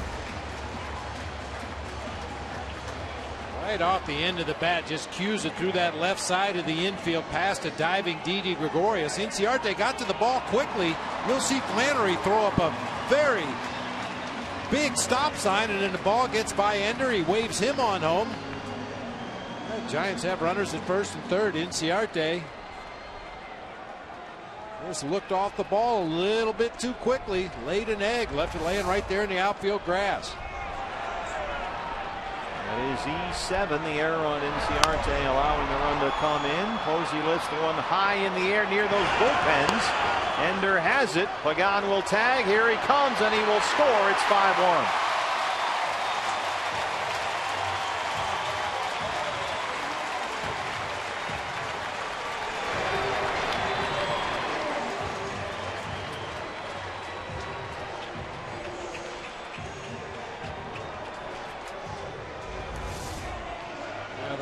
Obviously very close to the playing field here at AT&T Park. You see Ender actually has to step up the back of the mound out there to throw that ball back toward home plate. I know they really don't have the room to move the bullpens anywhere else here at this ballpark, but that's a very, very dangerous situation, something that Major League Baseball really needs to think about. One of these days a corner infielder is going to go head first into that sidewall after hitting those mounds, and then everybody's going to feel like, well, why in the world did we have the mounds on the field to begin with? Will Harris still throwing for the D-backs. Connor Pence lifts this in the air to left center field. Room for Inciarte, and that's the inning. But the Giants get 2 more. Through 6, they lead it 5-1. Hey fans, follow every D-backs game through season's end with the MLB.com at Bat app, the #1 app for live baseball on your smartphone or your tablet. You'll get live look-ins, replay reviews, scores, stats, live radio broadcast, the MLB.TV game of the day, and much more. You can download at Bat on the App Store or visit dbacks.com/mobile. There's Mayro Petite on for the 7th inning with now a 5-1 lead. Chris Owings, Mark Trumbo, and Miguel Montero, 2, 3, and 4, due up for the Diamondbacks, who so far against Petite, the former D-back, have only 2 hits. Inciarte solo homer to lead off the fourth. Jake Lamb a one-out single in the fifth. Owings 0 for 2. Third time through the lineup for the Diamondbacks against Petit. Hopefully they figured something out in their first 2 times up. One thing you know for sure about Petit, he's been throwing first pitch strikes at 17 out of 20 now tonight. First pitch strike. He hasn't thrown more than 2 balls to any Diamondbacks hitter. Earlier this year set a major league record when he retired 46 consecutive batters.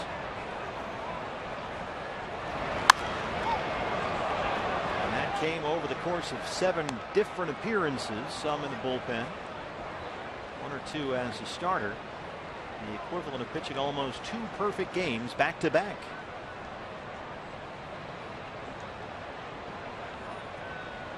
Tonight his 3rd start since he took over for Tim Lincecum in the Giant rotation. Lincecum now in the bullpen.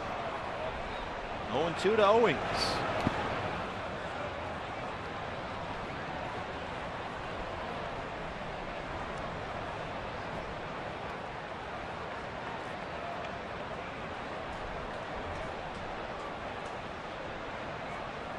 Mayro Petit had a very good season against the Diamondbacks last year.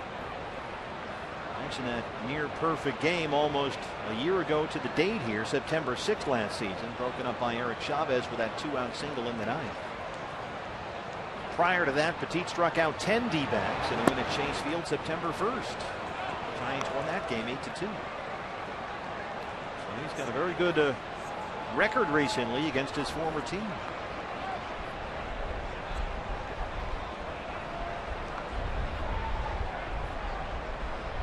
2 balls and 2 strikes to CO.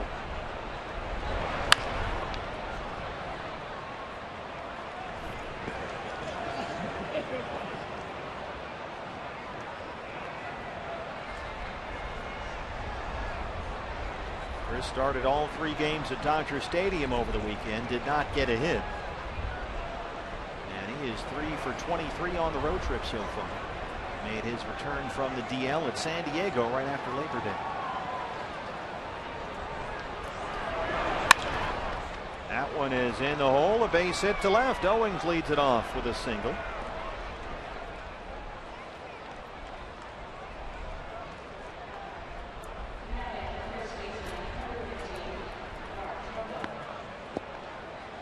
Mark Trumbo 0 for 2.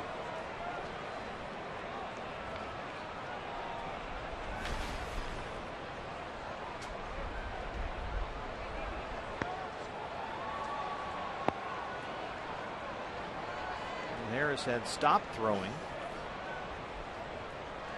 And back out there with bullpen coach Mel Stottlemyre Jr. Trumbo lifts one in the air to left field. Blanco is out there. 1 down. I'm not sure if that means Zeke Spruill's evening is done or Kirk Gibson and Mike Harkey just thinking optimistically that maybe we would get down to that pitcher spot here in this inning. So he'll start getting cranked up again. Miguel Montero steps up.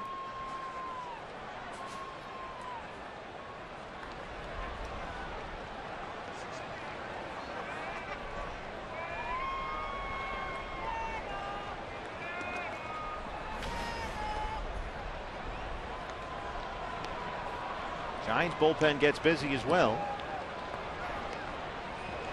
Aaron Affeldt, the left-hander. Gene Machie, the right-hander.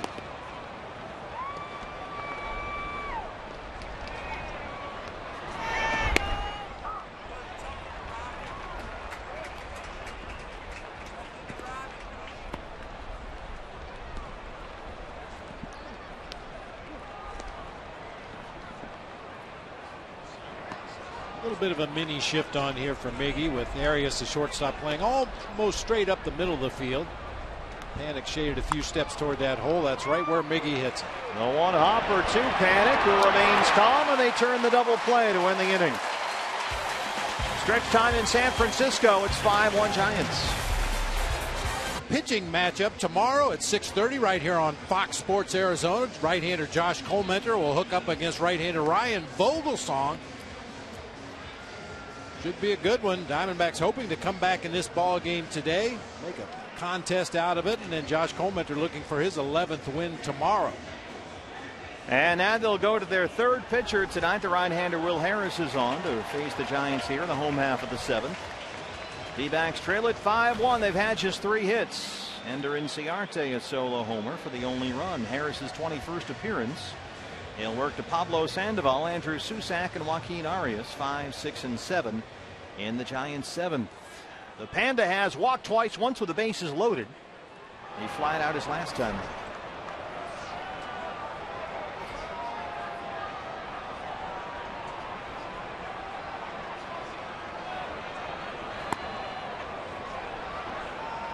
Nice job under tough circumstances for Zeke Sproul tonight. 4 innings.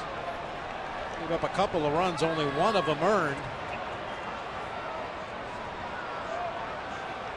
Did a good job.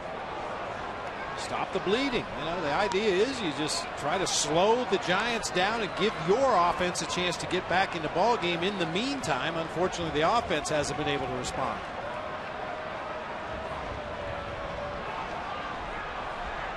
A ball and a strike to Pablo Sandoval. Right to Mark Trumbo. 1 away.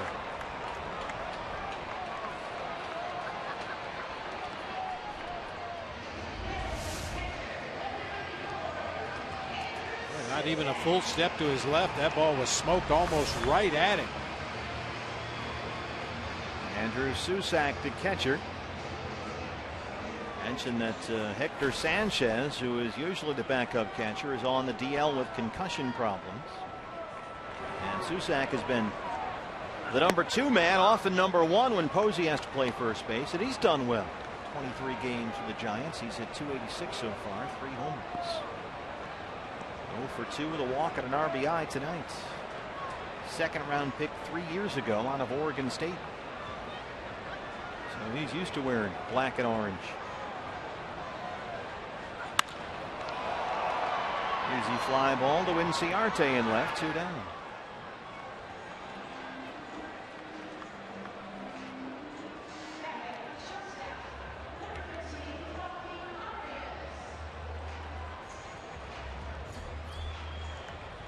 Diamondback Live post-game show follows the ball game here on Fox Sports Arizona.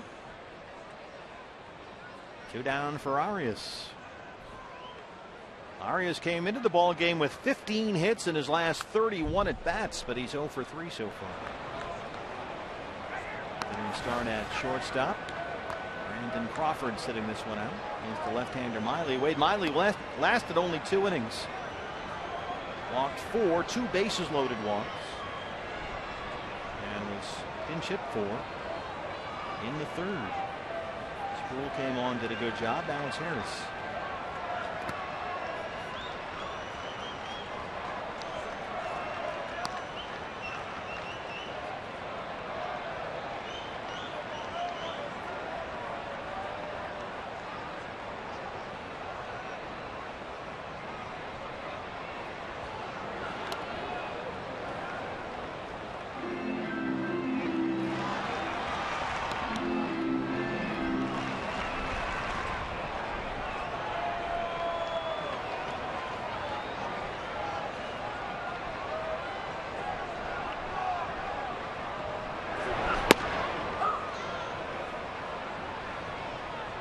Two.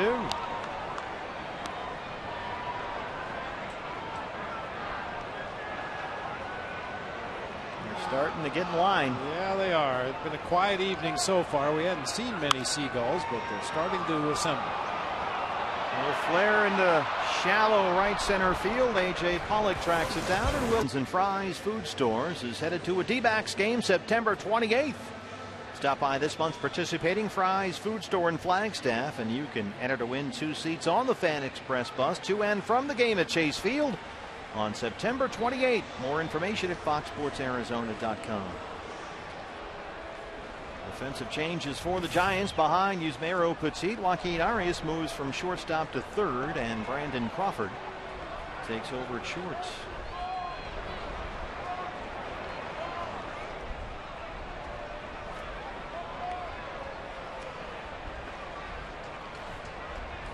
Crawford moves into the 5 spot where Sandoval is hitting. Romo and Atfield warming up. Here's Cody Ross, who's 0 for 2 to lead off the game.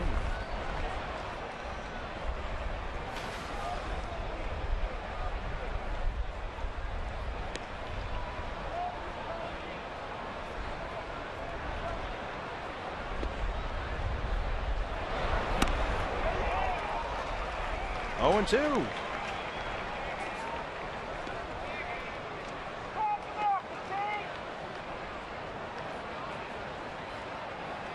Already coming off his 3-hit game Sunday in LA. And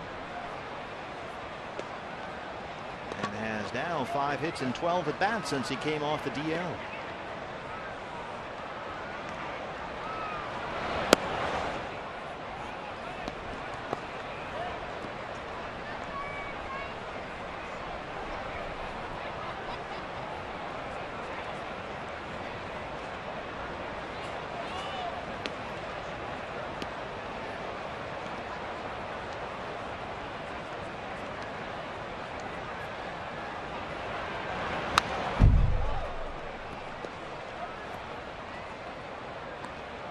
We talked about Petit earlier. A couple of starts ago here at AT&T Park against the Rockies. He went 6 innings, gave up 4 hits and 1 run, struck out 9, did not walk a batter, then turned right around 5 days later and faced the Rockies again at Coors Field, where he got banged around.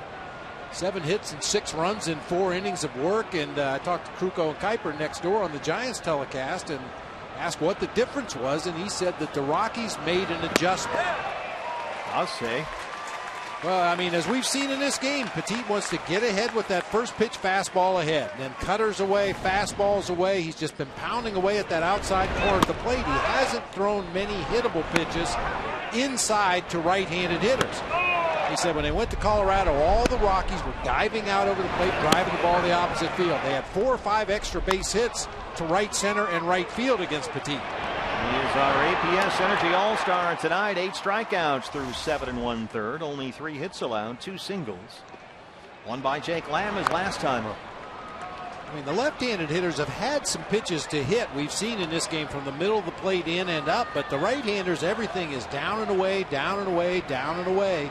And the only way to attack a guy who's dotting that outside corner the way he is to dive out there and hit it to the opposite field.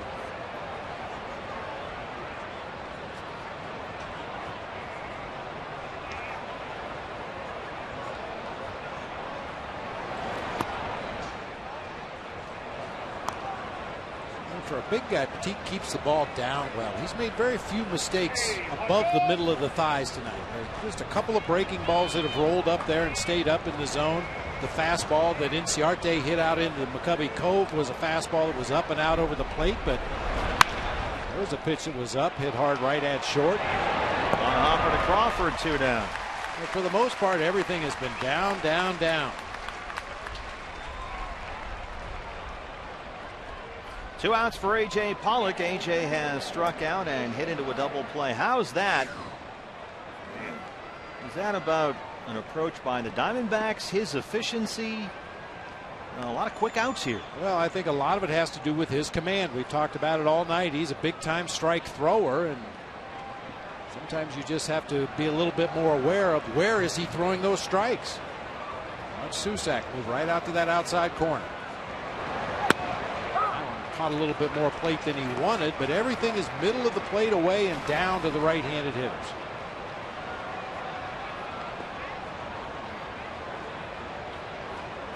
A.J. had that big 2-out single that tied the game in L.A. in the 7th inning on Saturday. A single and a run scored in Friday's series opener. Coming off that slight groin injury. Matt Stykes, the right-hander, now slowly loosening up. Is still battling that bad back. It has been much better, just not quite good enough to play tonight. 2 outs, 0-2 to Pollock. Knocks that into left field. A base hit for A.J. He's now hit in 4 straight. Blanco has a little bit of trouble collecting that one down near the bullpen. But Pollock is on first with 2 outs for Didi.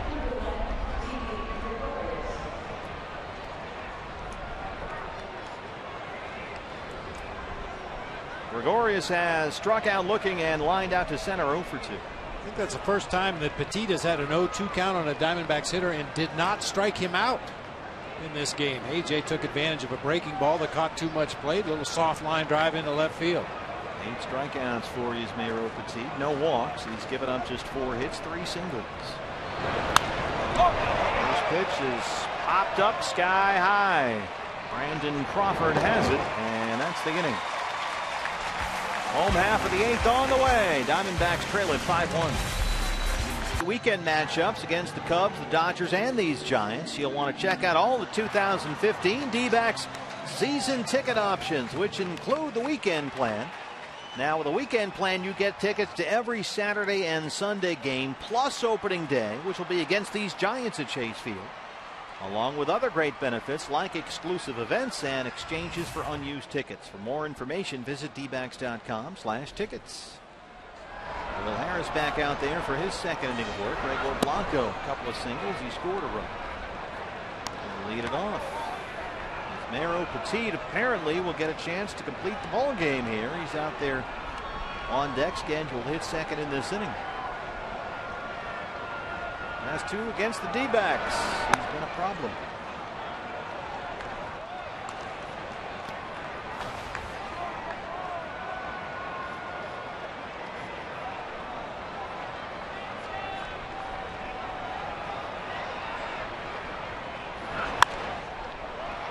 Carves that one high in the air near the third base side. Gregorius calls off Lamb for the first out.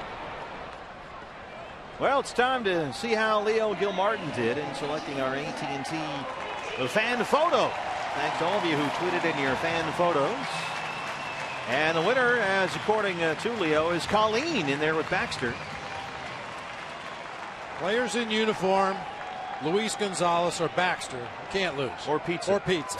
Those are the 4 horsemen. And D. Baxter's so shy, you know. It's a very easy way to get your photo on the AT&T fan photo. It's hard to get Baxter to come out of his shell. Yeah. And so Leo hits another one right down the fairway. Putting Brandon Webb to shame. See, now Webby would argue that that's technically a picture of a varmint. He'd have a point, too. Breaking the no varmints rule. One hopper to Chris Owings at second base. 2 down. Hey fans, FoxSportsArizona.com. All your online local sports coverage you won't find anywhere else. You'll get reaction from the clubhouse here tonight. Jack McGruder writing about the success of the D-backs minor league system, all those teams in the playoffs. And Randy Hill on Game 2. WNBA Finals, the Mercury and the Sky. I am now 2 wins away from fulfilling my prophecy of guaranteeing a Mercury WNBA championship. Broadway Bird. Feel pretty good about that. Angel Pagan. He got 3 hits. He scored 3 runs. Not bad for a leadoff guy.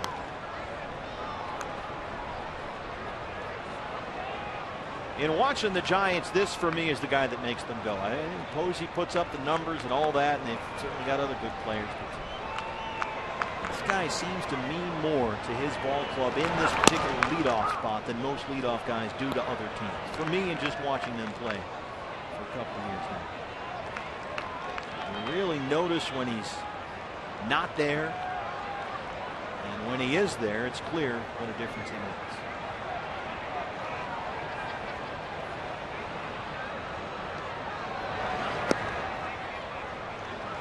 We've talked a lot about Ender Inciarte and how he's embracing that leadoff hitter's role and all that entails. And this would be a good guy to model yourself after. He works deep counts. He takes his walks. And of course, he's a switch hitter. That changes the equation a little bit. But he'll slap the ball the other way. If the third baseman plays shallow, he can bunt. He can run. And he's got 4 hits tonight. Angel Pagan, 4 singles. He's aboard with 2 outs in the 8th. Yeah, we mentioned that he missed 44 games with that back inflammation. Giants, while he was out, were 7 games under 500. Well, even before Joe Panik takes his at bat, the Giants' 1 and 2 hitters tonight are A combined 8 for 9. Yep, Panik is 4 for 4. And like Pagan, 4 singles.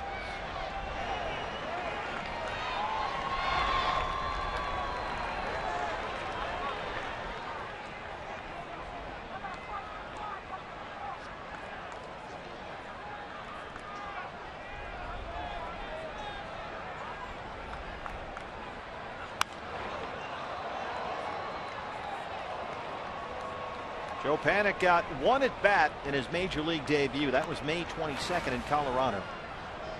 Then went right back to the minor league, stayed there for another month.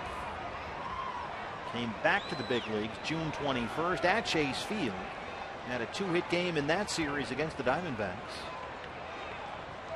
And since then it's pretty much rolled through. This one is up the middle. His first career 5-hit game.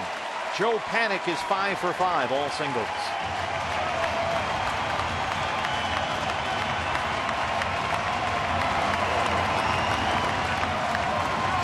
Giants tonight have 9 hits from their 1 and 2 batters.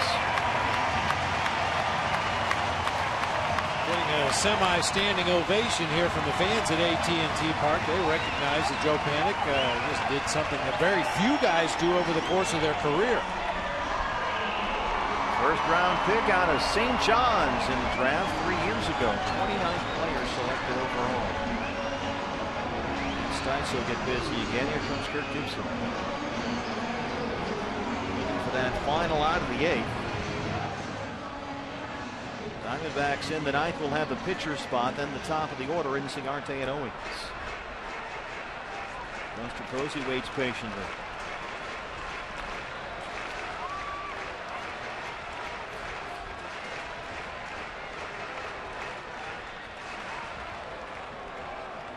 Back with you tomorrow for game 2 of this series. Diamondback Live pregame show comes your way at 6:30. Josh Comenter for the D-backs and Ryan Vogelsong for the Giants. 2 down, Pagan on second, Panik on first, and here's Posey.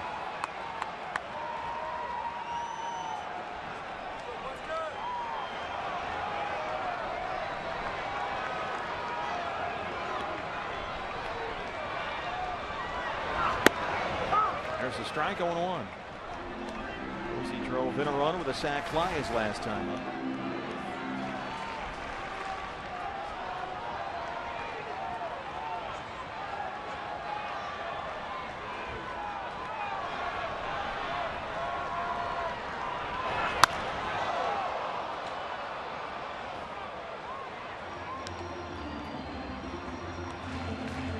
Buster Posey hitting almost 360 versus the D-backs this year. The count tonight, 13 games against Arizona. He's got 3 homers and 12 RBIs.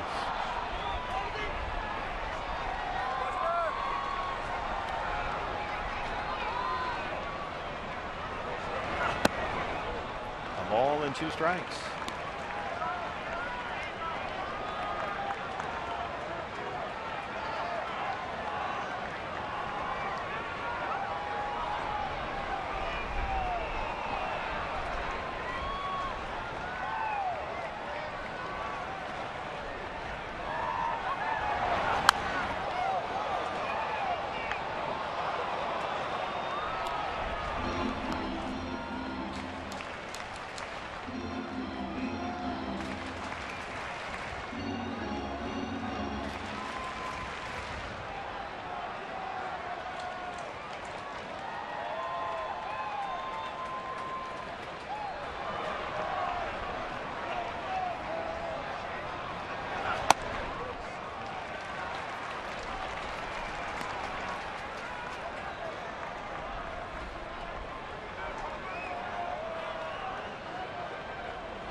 Will Harris got to pop up and a ground ball to get 2 quick outs in this 8th inning. And singles by Pagan and Panik have put 2 on for Posey. 2-2. We'll keep going.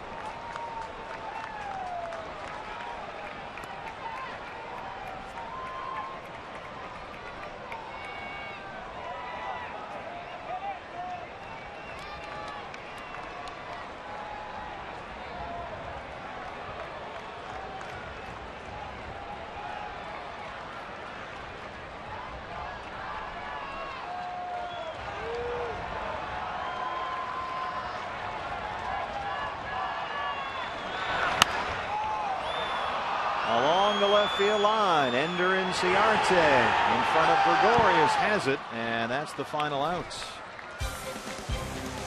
Through 8, it's 5-1 San Francisco. CenturyLink, your link to what's next. Coming up in the 9th, the man who's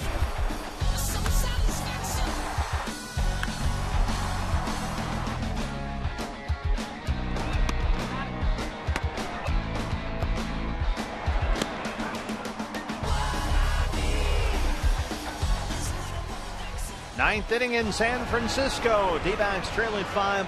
Yusmeiro Petit on to try and close this thing out. So far, he has given up only 4 hits. One of them a home run to Ender Inciarte. The lead off the 4th into McCovey Cove. Inciarte's 4th of the year. Our Gila River game summary. Pagan and Panic 1 and 2 in the Giants order have combined for 9 hits, all singles.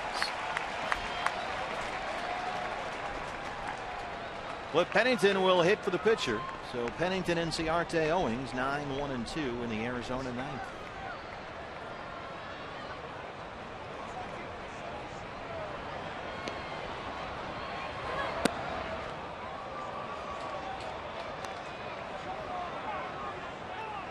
Cliff has 3 hits in his last 24 at bats with 11 strikeouts.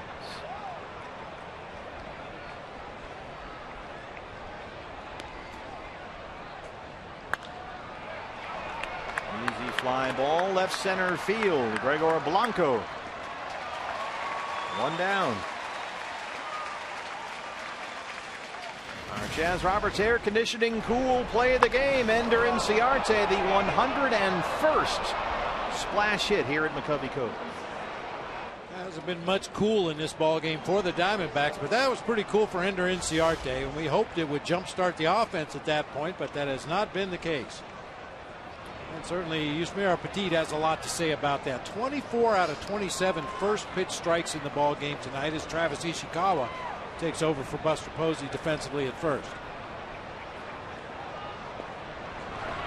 Ender's homer number 101 into the Cove. Technically they only call balls hit in the Cove by Giants splash hits. They've had 66 of those. Arias well in on the grass at third, guarding against a bunt from Inciarte. A ball and a strike.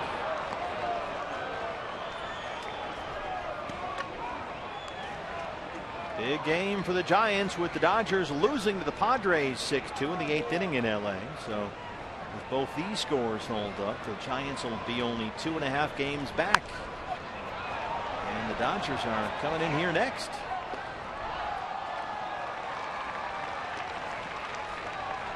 Going to be a critical series.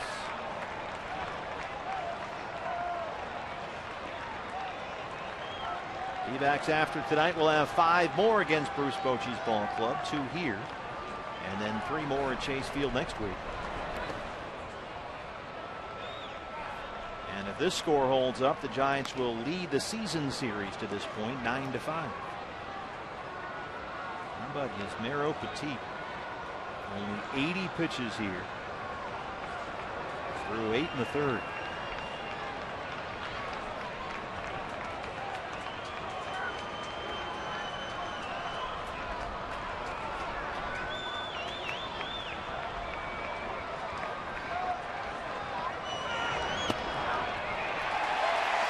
Nine strikeouts, 2 down.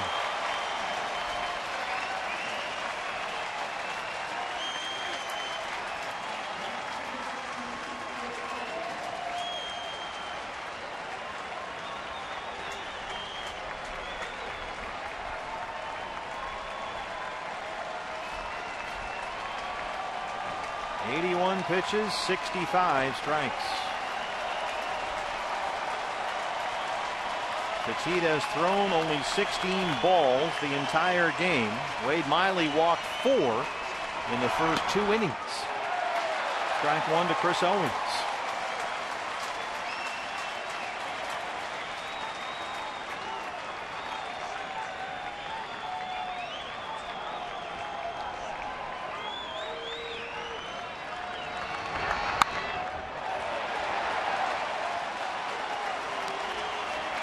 Only 3 Diamondbacks hitters all night we're not in an 0-1 hole. He's thrown strike one to everybody but 3 hitters.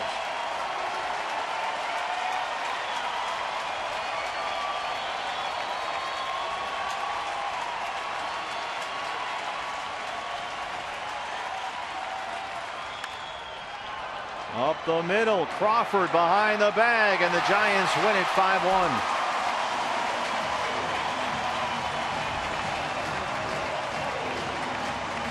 San Francisco has now won 10 of its last 13 games. They are 3 games behind the Dodgers. In the NL West, that can drop to 2.5 if the Padres hold on and win at Dodger Stadium. An 84-pitch complete game by Ismael Petit. 7th straight win here at home for the Giants. They've outscored their opponents 47-12 in those 7 wins. Diamondback Live postgame show is next here on Fox Sports Arizona. D-backs lose the opener's 3-game series 5-1, and a former D-back, Ismael Petit, is the pitching hero tonight. Reaction from